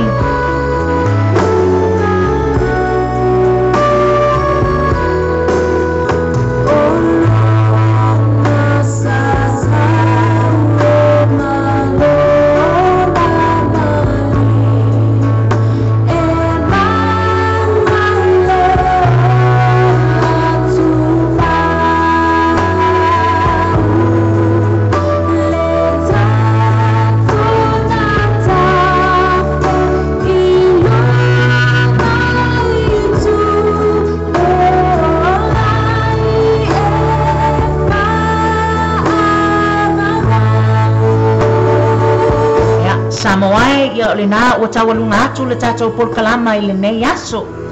E momoli atu la maa whaafetai tele ia i lātou malava na mawhai o na lātou maua mai ia le tātou whaasalaunga i le tātou leitio tala ave ia ma le tātou TV tala lasi i LENEI fo i ASO. Whaafetai le avea o LENEI ala leo ma utou paanga tō tino o whea lava na e whaafonga mai ai. Le maota o ngase Totono lo maota malo lawa, totono fale fai ngā luenga, totono lo sa, po le no whanga fo i o inai o le poto salalau, le fai ba le tautua i totono a inga, o whea laba o ai, whaafetai laba. E ele manatu, sa whaapea o nei le pati me le sala. Ala o tau au auna, ia, po se whaafonga fo i mai lo maa waa se elua mle fionga ia hana, e whaamalulu atu ia te o tau, so o se tau tai mata pala e iai lava le atu e se i le tau matau lo na ama. Ai whaamangalo mai a o tau au au na whaatau waa. Ia, se taimi o iluma tātou toe whei loai. O la o tau au au na LENEI, o ai fua le ati sua. Ia me le fionga le whaletua ia hana si la waa. Ia, se taimi o iluma tātou toe whei loai. Ai manuia tele LENEI ASO. Tō wha soi fua. Tau wha se whaina i hau whaksausanga Samoa.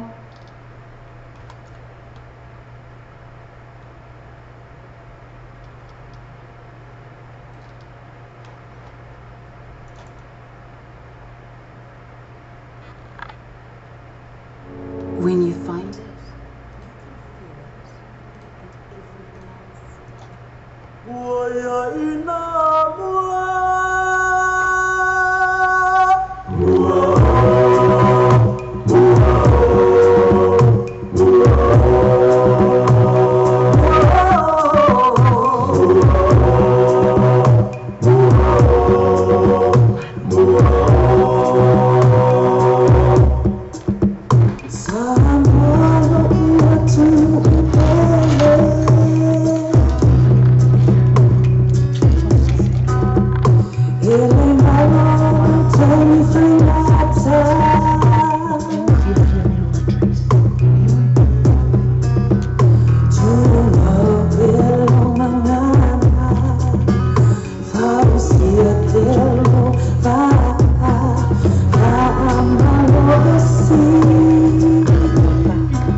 Chuma, chuma, chuma, chuma.